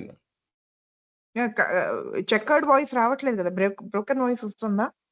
వస్తే నేను ఆపేస్తాను madam. చెప్పండి. Wage votes, industrial policies relating to wages, repeated once in 2017. So what are these wage votes? Wage boards are referred to as tripartite institutions established by the government and represent an agreement to pursue wage fixing in certain industries. So these are their primary mandate is to fix wages, and it's a tripartite, meaning the government is one party, employer is another party, employees are other party. Three parties constitute the wage board. Wage boards have employer, employees, represented by trade unions, of course, and independent members of often an economist, legal advisor, or government nominee, among others. So independent members, employer, and employees constitute the wage board. Their primary task is to examine the economy of an industry, productivity, and cost of living, which they will then do and recommend what they considered a reasonable wage structure, usually minimum wages, fair wages, or living wage for the workers in the specified industry. So basically, wage boards are there to determine the wages based on certain considerations, like economy of the industry, or how healthy is the industry in terms of economics, productivity, and cost of living. All this is taken into consideration, and wages are fixed. The recommendations made by a wage board are important for future wage negotiations and awards. So what is the legal basis? How wage boards have come into existence? Initially, wage boards were simply not legally established in India, but were created as a matter of government policy in response to recommendations made by various committees. The Fair Wage Committee of 1949 was the first committee to provide definitions for minimum, fair, and living wages, and was the conceptual forerunner for wage boards. So Fair Wage Committee 1949 is the beginning of the journey of where eventually wage boards got constituted. So later the Labor Investigation Committee 1946, 1946 captured public sentiment and further stated the need for wage boards, which was supported by National Commission on Labor 1969. ఈ labour investigation committee date ఒకసారి cross verify చేసుకోవాలి వేణు గారు. 1946 లేకపోతే 1949 తర్వాత వచ్చింది అది అనేది ఒకసారి చూసుకోవాలి. యా మ్యామ్, నేను వెరిఫై చేస్తాను. మీకు go ahead. The first wage board for the cotton textile industry was constituted in 1957. While the recommendations of the wage boards were not ultimately enforceable by law because it's more or less an advisory body, in fact incorporated into wage determination practices and were often relied upon in settlements made pursuant to the Industrial Disputes Act 1947. So ఈ act లో వచ్చిన industrial disputes కి veg board ఒక recommendations చాలా significant గా తీసుకున్నారు. And implementation of Minimum Wages Act 1948 as it suggested higher wages. The role provided an alternative to complex industrial adjudication or piecemeal fragmented collective bargaining. So wage boards were significant in that sense. What are the functions of the wage boards? They are multifaceted. One is recommending wage standards, determining and recommending standards for minimum, fair, and living wages that will be appropriate for the industry in question, while considering workers' needs and economic realities. So these are mandated to recommend wage standards. Second thing, what is the industrial capacity and kuda determine cheyali. Determining industrial capacity, making a thorough examination of the financial capacity of the industrial sector to assume the burden of the proposed wages, so viability of employment in the industry is sustainable. So to make the employment sustainable, they also have to determine the economic strength of the industry, the capacity of the industry. Shielding workers' rights, protecting rights of workers from being exploited by intervening to assure payment that is fair and corresponding to the work performed and profitability of the industry. Basically protecting workers' rights to get a fair share of profits that they're working for. Then next thing is proposing working conditions. Their recommendation often went beyond wage rates, but also recommended standard working conditions etlundali, thereby demonstrating the broader aspects of employee welfare. Though the mandate of wage boards was to deliberate on what should be the wages adanta, their recommendations went beyond that and also talked about employee working conditions. Facilitating uniformity, facilitating a more uniform wage structure over a whole industry or sector, thereby reducing inequities and promoting frictionless industry-wide harmony. So this was the mandate of the wage boards, all these 5 points. The role of wage boards was important to industrial relations in India in the following manner. Wage boards provided an important contributory function to the complexity of industrial relations in India by formalizing wage disclosures. What did they do? Structured space for discussion and resolution of complex wage-related issues and genuinely provided a tripartite forum was regarded as a less unresourceful industrial clash. Very, very compound sentence. But basically what they said is formalizing wage disclosures. Wages etla untayani, it is not a concealed information anymore. It provided a platform where wage structure can be discussed and formalized. Second thing is accentuating collective bargaining. Provided a viable mechanism to supplement collective bargaining where trade unions may be weak and industries where there could be no concrete development towards industry-wide or greater collective bargaining. Basically, where collective bargaining capacity of the trade unions is weak, wage boards have created a platform where employers, employees, and independent observers can come together and have a better opportunity to discuss and formalize, where the collective bargaining capacity of the employees is expressed fully and completely. So this is what it is saying. Collective bargaining ni strengthen chesindi wage board anedi. Third point, ensuring sectoral wage revision. The component of periodic and sectoral wage revisions was done through expert judgment, which allowed for more flexibility and responsiveness compared to broader legislative revisions. So these wage boards have even provided that platform where periodic wage revisions could be discussed and solidified.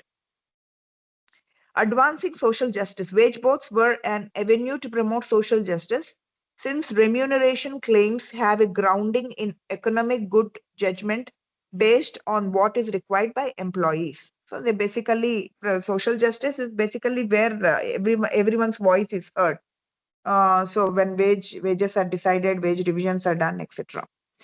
So this is about what the functionality, relevance, and importance of wage boards. And there are a couple of cases here.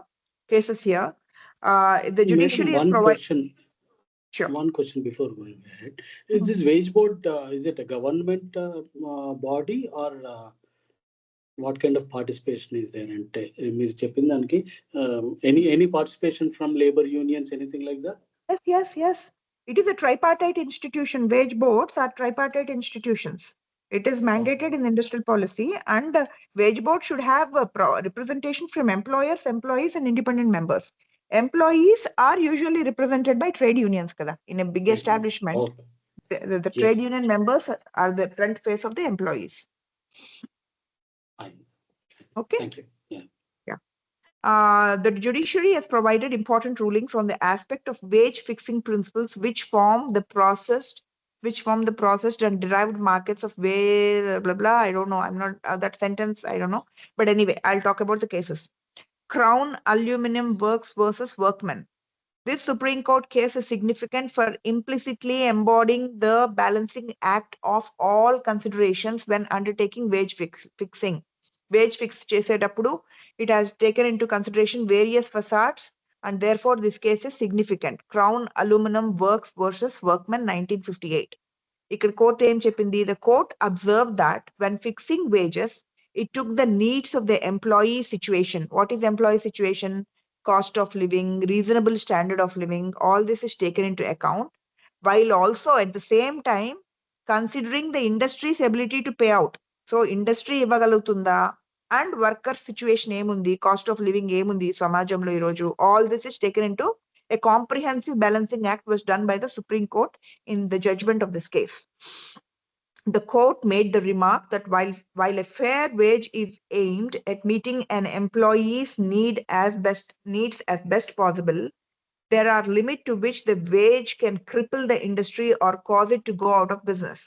It established the industry cum region formula to help wage boards and industrial tribunals to not proceed unrealistically on claims and to see the vitality of the industry. So industry cum region, and region wise, each region will have its own cost of living and standards of living. Some places are expensive, some places are less expensive. So all this needs to be taken into consideration while deciding the wages. That's what the Supreme Court said in this particular case. The next is Greaves Cotton and Company Limited versus the Workmen, their Workmen. The Supreme Court's ruling regarding the nature of wage board recommendations and their persuasive weight was each useful.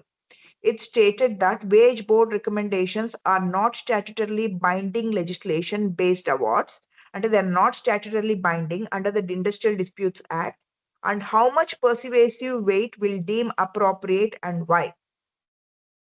Nevertheless, an industrious adjudicator should respect wage board decisions unless such recommendations were calamitous, arbitrary, or based on fundamentally flawed foundations.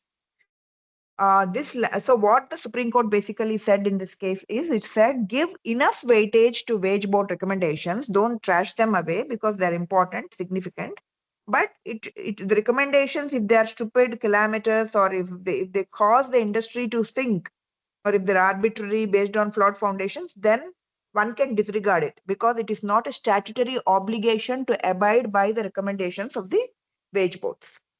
With this landmark ruling, accepted wage boards are specialized, recognized expertise to come to a reasonable middle ground when addressing expected, unexpected wage disputes, especially in case such was a barrier to collective bargaining or beyond orderly negotiation process.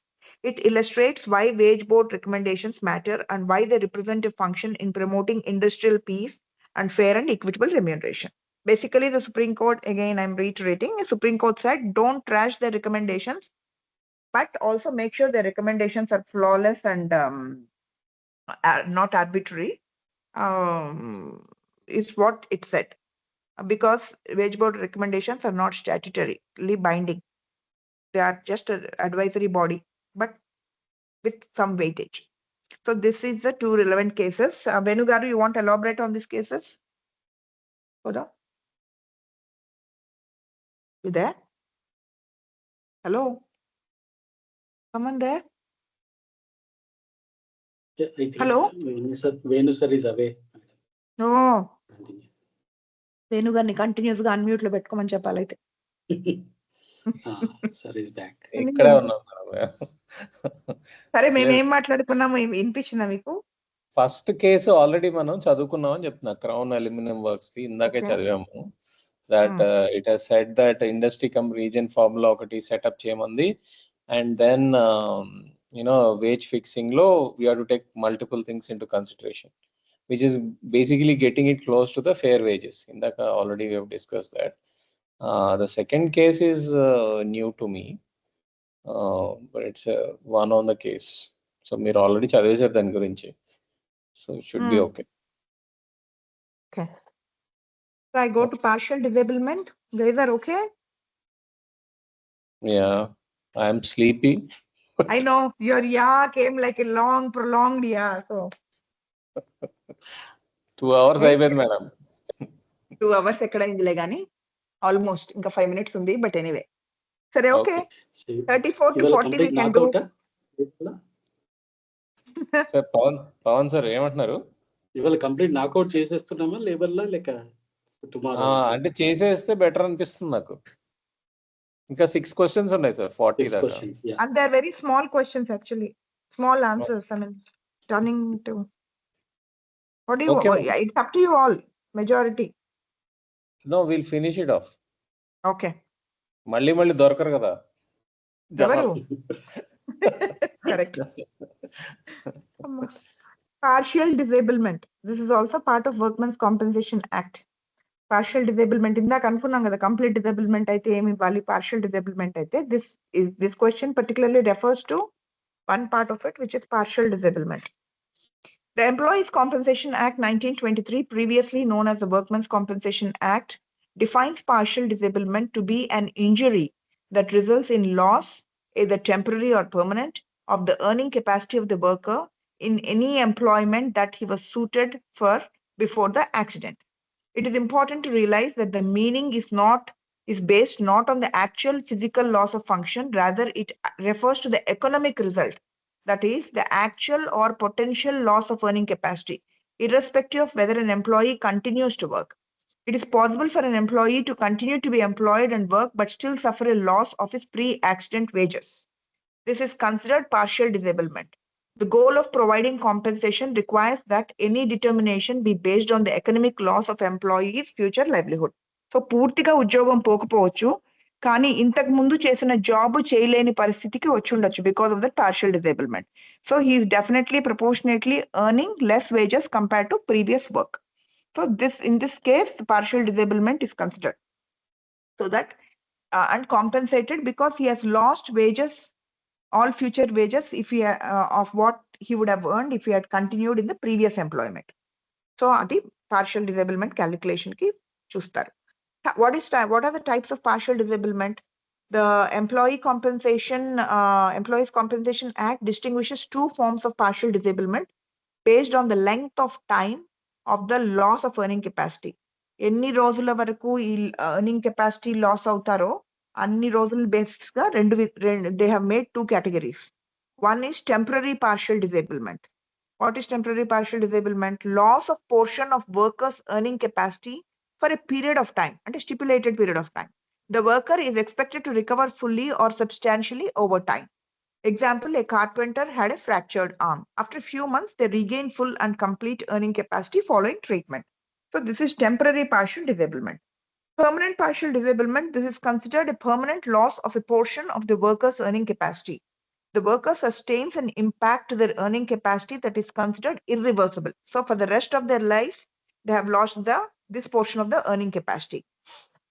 For example, the permanent loss of a finger that indicates a lifelong loss of function and impairment in the performance of work, requiring more dexterity or fine motor skills, and therefore earning potential.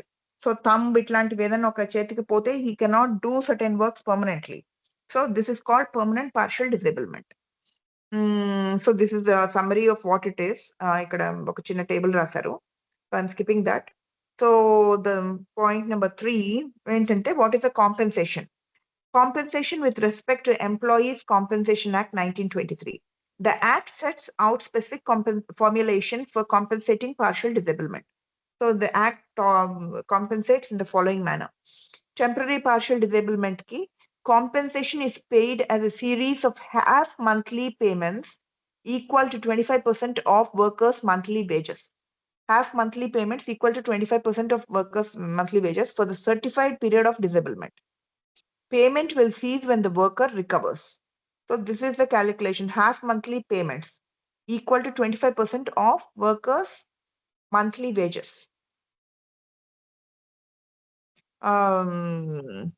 Second thing is permanent partial disablement. Compensation is calculated as a percentage of the compensation payable for permanent total disablement. For the purpose of assessing this percentage, there are a list of injuries that are mentioned in Schedule 1 of the Act. What are some of the examples of that list is loss of limb, finger, etc. Presuppose a statutory loss of earning capacity of a fixed percentage for the rest of their life. So this is all these injuries are mentioned in Schedule 1 of the Act. Unscheduled injuries. For coverage outside of Schedule 1, ante ee Schedule 1 lo edaithe injuries cover cheyaledo vaati gurinchi, the percentage of loss of earning capacity must be medically assessed and certified by the worker based on the type of injury and impairing condition in the manner they can perform any task. So this should be medically assessed and certified by the worker. Endukante idi list lo levu kabatti. Next, applicable legislation under the Employee State Insurance Act of 1948.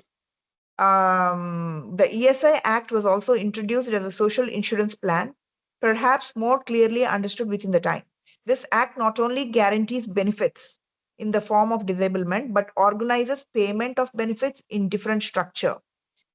So whereby temporary disablement benefit, ante enti TDB, temporary disablement benefit, an insured person is entitled to temporary disablement benefit, which is 90% of their average daily wages. 90% of their average daily wages to cover a certified temporary disability, which is paid periodically as adopted by indefinite periods. So temporary disablement benefit 90% of the wages are paid because the injury is temporary and he can regain full competency after some time. Permanent disablement benefit. In the case of permanent disablement, the insured would therefore receive a proportion not exceeding 90% of the insured wage, whereas an insured person would receive a pension that continues until they die, in proportion to the assessed percentage of loss of disability from earning capacity. So they will, in case of permanent disablement benefit, there is a component of pension that is there for the living life. The ESI view is a comparatively more attractive option under the ESI Act, is the ongoing consideration with the circumstantial developments of regularly occurring payments, which was a contradiction to what was the preferred lump sum payment for impairments relating to permanent benefits under ECA. So ECA lo ఒక్కసారే lump sum payment ఇచ్చారు, but the most preferred is ESI, which is periodical payments, monthly salary laga ఇస్తారు, which is preferred against the lump sum payment, because lump sum can always be expended in no time, but monthly payment is more secure. What are the relevant case laws here? Pratap Narain Singh Dio versus Srinivas Sabata. The difference was extensive. Ma'am, Extensive I'll finish the Yeah. cases quickly. Yeah, please. This case was already మనం ఇందా చదువుకున్నాం. This case is basically Narain Singh Dio versus Srinivas Sabata. That the company said that litigation అయ్యేదాకా wait చేయాలి కదా, why should I pay the compensation? The court gave a guideline saying that as soon as the accident happens, you have to pay. There is no other go. Okay, the second ఏంటంటే details of the case you can study. Kerala State Electricity Board versus Valsala. ఈ కేసులో ఏంటంటే this is also similar case. ఈ కేసులో interestingly what they said is the interest payment ఏదైతే ఉంటుందో, సరే sir మేము కాంపన్సేషన్ లేట్గా ఇచ్చాము, కానీ ఇంట్రెస్ట్ ఏదైతే ఉందో అది కోర్టులో వేసిన కాడి నుంచి క్యాల్కులేట్ చేద్దాము అన్నప్పుడు the court said nothing doing. ఎప్పుడైతే యాక్సిడెంట్ అయిందో ఆ రోజు నుంచే మీరు ఇంట్రెస్ట్ ఇవ్వాలి. So this was another case where they said the interest starts from the day of accident and you have to pay both the original amount as well as the interest. So the details you can study. Okay. I have one question. Yes, madam. So ఈ compensation payment లో ఇప్పుడు ఒక state లో employee state insurance act ఉంటే అది that will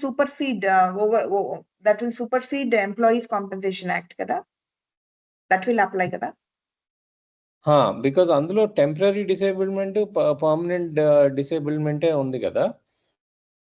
మీకు ESI లో problem ఏంటంటే you have only TDB and PVD, but ఇక్కడ we're talking about TPD and PPD which are not covered in ESI. Temporary partial అంటున్నాం, పర్మనెంట్ పార్షియల్ అంటున్నాం. So these concepts are only there in the ECA, madam. Okay. That is different. This is different, madam. There is no question of superseding, because insurance is a separate component which would be paid on temporary disablement or partial disablement. And I assume, I mean, I'm not 100% sure, but e compensation employer which a compensation part is different, and that insurance is a third party, right? They insure it. Example, government company has insured their employees with LIC, and LIC would pay that amount, and government has to pay this partial disablement. Okay, got it. Half amount or 25%, they will take care of it. Correct. అంటే ఇక్కడ I was confused with the payment methodology. I mean, half monthly payments equal to 25% అదంతా ఉంటాయి. Okay, got it. Understood. It will come directly from employer's pocket. Correct. Okay. We'll move to the next one, 35. Right of child labor. This is very small. Rights of child labor. You already studied this in the long questions, I think. Multiple types. We will move forward here. Allocable surplus kuda chadesam. Third set off and allocable surplus. Do you want to read that? Better to omit these questions. Yeah. 36 అయిపోయింది. 37 permanent disablement ఉంది. Workmen Compensation Act and ESI. Employee compensation temporary చదివాం కదా, partial disablement చదివాం. ఇది Partial, permanent. partial, which is very interesting. Partial లో there is against temporary and permanent. Permanent disablement is permanent disablement. ఇంకా permanent లో మళ్ళీ permanent total disablement ఉంది, permanent partial disablement. Okay, let's read this permanent disablement. Okay. Yeah. Under the Employees Compensation Act 1923, formerly Workmen's Compensation Act, permanent disablement refers to a situation where a worker sustains an injury or disease that results in a permanent loss or reduction in their ability to earn wages. As simple as that. The injury or disease causes a long-term or lifelong incapacity affecting the worker's earning capacity. What are the types of permanent disablement? ఒకటేమో permanent disablement total, ఒకటి permanent disablement partial. What is permanent disablement total? Complete loss of earning capacity due to an injury, loss of both arms or total blindness, etc. These are the examples. What is partial permanent disablement? Partial loss of earning capacity due to an injury, loss of finger, loss of hearing in 1 year. This is partial disablement antunnaru. What is it? There are different compensation formulas for these two categories. Permanent total disablement law, total disablement law, the worker is entitled to full compensation based on loss of earning capacity. Partial disablement, permanent partial disablement, compensation is based on the percentage of loss of earning capacity, which is calculated using a formula prescribed in the Act. The compensation is proportional to the severity of the disability. So this is a proportional thing. The loss of percentage is determined by Schedule 1 of the Act lists adi konni specific injuries cheppindi kada, and the corresponding compensation. If the injury is not mentioned in the schedule, medical assessment is necessary. Related loss under Employee State Insurance Act. So this is another, in the Compensation Act, the State Insurance Act 1948 law, what comes into picture is permanent disablement benefit. Under ESI Act, workers who suffer permanent disablement receive 90% of their average daily wages multiplied by the percentage of loss in earning capacity.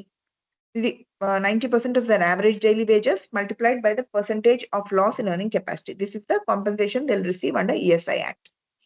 Again, the same indaka vachina cases Pratap Narayan Singh Dio versus Srinivas Sabata. Ippude meer chepparu kabatti same cases are there and ikkada Kerala State Electricity Valsala. Same thing. So I think we can move to the next one if everyone is okay. Yeah. Hazardous activity. What constitutes hazardous activity? ఇది కూడా చదివాము, but I don't know. చదవనా skip? మీరు చదవలేదు madam? చదవలేదు, ఇది దాంట్లో చదివాము hazardous activity. సార్ ఈ 35 నుంచి మీరు రిపీట్ 0 అని ఇచ్చారు కదా, అంటే some important topics you have chosen and added here sir, ఎట్లా? Yeah, from all the notes questions repeat గాని లాస్ట్ 4 క్వశ్చన్స్ వచ్చాయి. Okay okay. which the topics are there in multiple notes, so they might come in just 4 ఉన్నాయి అంతే. Yeah. Okay. Hazardous activity refers to any occupation or work that involves a significant risk of injury or harm due to the nature of tasks involved. Workers engaged in hazardous activities are exposed to dangers such as physical injuries, toxic substances, or accidents. These activities are typically regulated by legislation to ensure that workers are protected and compensated in case of injury or occupational disease. So it can be an accident or it can be a disease that will accumulate over a period of time. Types of hazardous activities. Type, description, examples. Physical hazard unde entante activities where the risk arises from physical forces or conditions. Mining, construction work, heavy machinery operation, etc. Chemical hazard. Activities where exposure to dangerous chemicals or toxins is prevalent. It's chemical factories, pesticide spraying, oil refining, all these are chemically hazardous industries. Biological hazard, exposure to infectious agents, bacteria or viruses. Healthcare workers, waste disposal workers, etc. are the examples who can get exposed to biological hazards. Ergonomic hazard, activities that may cause repetitive strain or musculoskeletal injuries. The office workers, assembly line workers, software engineers, all these people. Psychosocial hazard, risk of mental or emotional harm due to workplace stress or abuse. Customer service, emergency response jobs, etc. All these are come under this category. So what are the legal provisions for hazardous activities? First, we'll talk about Workmen's Compensation Act 1923. Under this act, workers engaged in hazardous activities are entitled to compensation if they are injured or become ill due to the work they perform. The compensation is based on the severity of the injury and the worker's wages as per the Act's provision. So there are certain provisions in the Act which considers compensation based on two things. One is what is that person earning at this point of time and what is the severity of injury. This is Workmen's Compensation Act. Now, what comes from Employee State Insurance Act 1948, the ESI Act provides medical and financial benefits to workers involved in hazardous activities. It offers benefits like temporary disablement, permanent disablement, medical care, and maternity benefits for workers exposed to hazardous work environments. So it provides benefits like temporary disablement compensation, basically, permanent disablement compensation, medical care, all that. Compensation for hazardous work. Injury or accident aite, compensation is provided for any injury arising from engaging in hazardous activities. The amount is determined based on the extent of injury and the nature of the accident. Is the injury or accident? Occupational disease, which comes over a period of time. Workers exposed to hazardous substances, example asbestos, toxic chemicals, can claim compensation for diseases contracted due to their work exposure. So these are the two kinds of compensation. What are the preventive measures? To minimize the risk of harm from hazardous activities, employers are mandated to implement safety standards and guidelines, provide personal protective equipment, train workers on safe practices, conduct regular health and safety inspections. This is there in the related law under Employee State Insurance Act 1948. Then, hazardous activity and the benefits. Workers involved in hazardous activities are eligible for all the benefits under ESI Act, including medical benefits, compensation for temporary and permanent disablement, and family benefits in case of death due to work-related accident. So family also gets compensation. What are the relevant cases? Relevant, can you read the relevant cases? Because I'm having this old book that you gave me that day. Maybe ఇక్కడ print miss అయిందేమో. ఉన్నాయి మీ దాంట్లో relevant cases? Sorry, relevant cases ఏమి ఇందులో పెట్టలేదు. అంటే hazardous activity cases పెడితే సరిపోతుంది అని రాశాను అంతే, అంతకుమించి. ఓకే, అది పెట్టొచ్చేమో. అదేంటి ఆక్యుపేషనల్ డిసీజెస్, అది అబ్సల్యూట్ లయబిలిటీ ఉంది కదా, అదేం case? Oleum gas leak. Madam మొన్న రీసెంట్ గా ఇక్కడ సిగాచి ఇండస్ట్రీస్ అని పటాన్చెరు దగ్గర అయింది. Correct, that is the right case. అంటే company has paid compensation separately. But అది చదవాలి నిజంగానే ఆ case, because I don't know whether compensation has been paid on par Yes, with it is paid. It is paid. It is paid, madam. Paid appropriately or just paid? I am not sure because ఎందుకంటే newspaper లో even their distant relatives came and they were fighting, saying that they are the actual heirs అని చెప్పేసి, because it was paid immediately. I don't know it is sufficient or not immediately. కొంత compensation అయితే ఇచ్చారు. Okay, so that can be mentioned actually. Cool. So, okay, shall we move forward? Yeah, 39 is the same as allocatable surplus, madam. Gross profits ఎలా calculate చేస్తారు? Net profit period provision of taxes avunu correct. Available surplus and available surplus calculation the same thing. Yeah, correct. Okay, so skip and go to 40 then. Yes. Yeah. Okay, 40 is very short and sweet. Protected workmen. Who are protected workmen? Protected workmen are recognized trade union leaders or office bearers who are given special protection against dismissal, discharge, or punishment during ongoing industrial disputes. So they are pretty much representatives in trade union. Objective: to ensure fairness in collective bargaining and preventing victimization of union leaders. ఎందుకంటే then dispute వస్తే వీళ్ళే కదా front face, వీళ్ళే ముందర వెళ్ళి మాట్లాడతారు కాబట్టి they need some protection. They cannot be removed vengefully actually. Provision under the Industrial Relations Code 2020, Section 94, protection of workmen. No protected workman shall be discharged, dismissed, or punished without the prior approval of the industrial tribunal during the pendency of dispute proceedings. So, industrial dispute proceedings pendency lo unnappudu, none of these representatives can be discharged, dismissed, or punished without the prior approval of the industrial tribunal. Protected workmen must be part of the registered trade union, nominated as protected workmen by the trade union. So the trade union should nominate them as protected workmen. Why protection?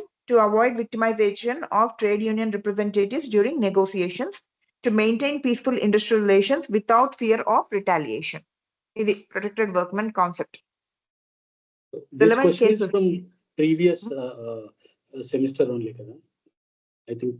Previously, remember చదువుకున్నాం we read them. protected workman. Yes, Yes. Correct. అంటే there is a overlap in the Yes. unit 5, అందుకని ఒక question పెట్టాను. But good sir, మర్చిపోకుండా మనం కొంచెం alert గా ఉంటాం ఇట్లా. Pass out important sir. అంతే. ప్రొటెక్టెడ్ వర్క్మెన్ ఆన్సర్ సాగదీయాలంటే వర్క్మెన్ గురించి కొంచెం ఇండస్ట్రియల్ రిలేషన్స్ కోడ్ గురించి రాస్తే పెట్టు కొంచెం ఉంది. So relevant cases: Workmen of Firestone Tire and Rubber Company versus Management 1973. దీంట్లో ఏంటి చాలా సిస్టమాటిక్ గా ఫ్యాక్ట్స్ హెల్డ్ ఇవన్నీ రాశారు. లాస్ట్ ఇయర్ నోట్స్ కదా. లాస్ట్ టైం కొంచెం డిసిప్లిన్ ఉండింది, ఇయర్ అది పోయింది ఈ semester. Okay. Facts. Okay. Employer dismissed a protected workman during a pending dispute without tribunal permission, which is a violation of the act. Held. Supreme Court stand name తీసుకుంది. Emphasize that prior permission is mandatory under the act. Dismissal without tribunal approval was invalid. What is the key takeaway from this case? Protected workmen cannot be dismissed during disputes without tribunal prior approval. Strict compliance is required. This is case number 1. Case number 2. Bangalore Water Supply and Sewerage Board versus A. Rajappa. Chala famous kada. Though this case mainly discussed industry definition, it also observed that protected workmen enjoy heightened safeguards for industrial democracy. Recognize that labor statutes must be interpreted liberally to protect union functionaries. And it said. That's it. Okay. Yes. Successfully finished. Yeah. Okay, ma'am. Yeah. So next follow up, what will we do? We will Since we have learned so much, we'll do part C and finish off quickly. Okay. Any ఉన్నాయి part C లో cases of ఇందులో చేస్తాను. 22. 22 ఉన్నాయి. Yes. Okay. అయిపోతాయిలేండి, ఏముంది. అయిపోతాయి. ఇది ఒక రోజులో చేసేయచ్చు యాక్చువల్లీ. ఒక రోజులో చేసేసి నెక్స్ట్ వెళ్ళిపోదాం. నెక్స్ట్ ఏ సబ్జెక్ట్? నెక్స్ట్ లైన్ లో వెళ్దాం మేడం. ఇది paper 1, paper 2, paper 3. Paper 2 is public international law అనుకుంటా. ఓకే సరే. Done. Okay madam. Okay. Thank you so much. Thanks. Thank you everybody. Thanks. Bye.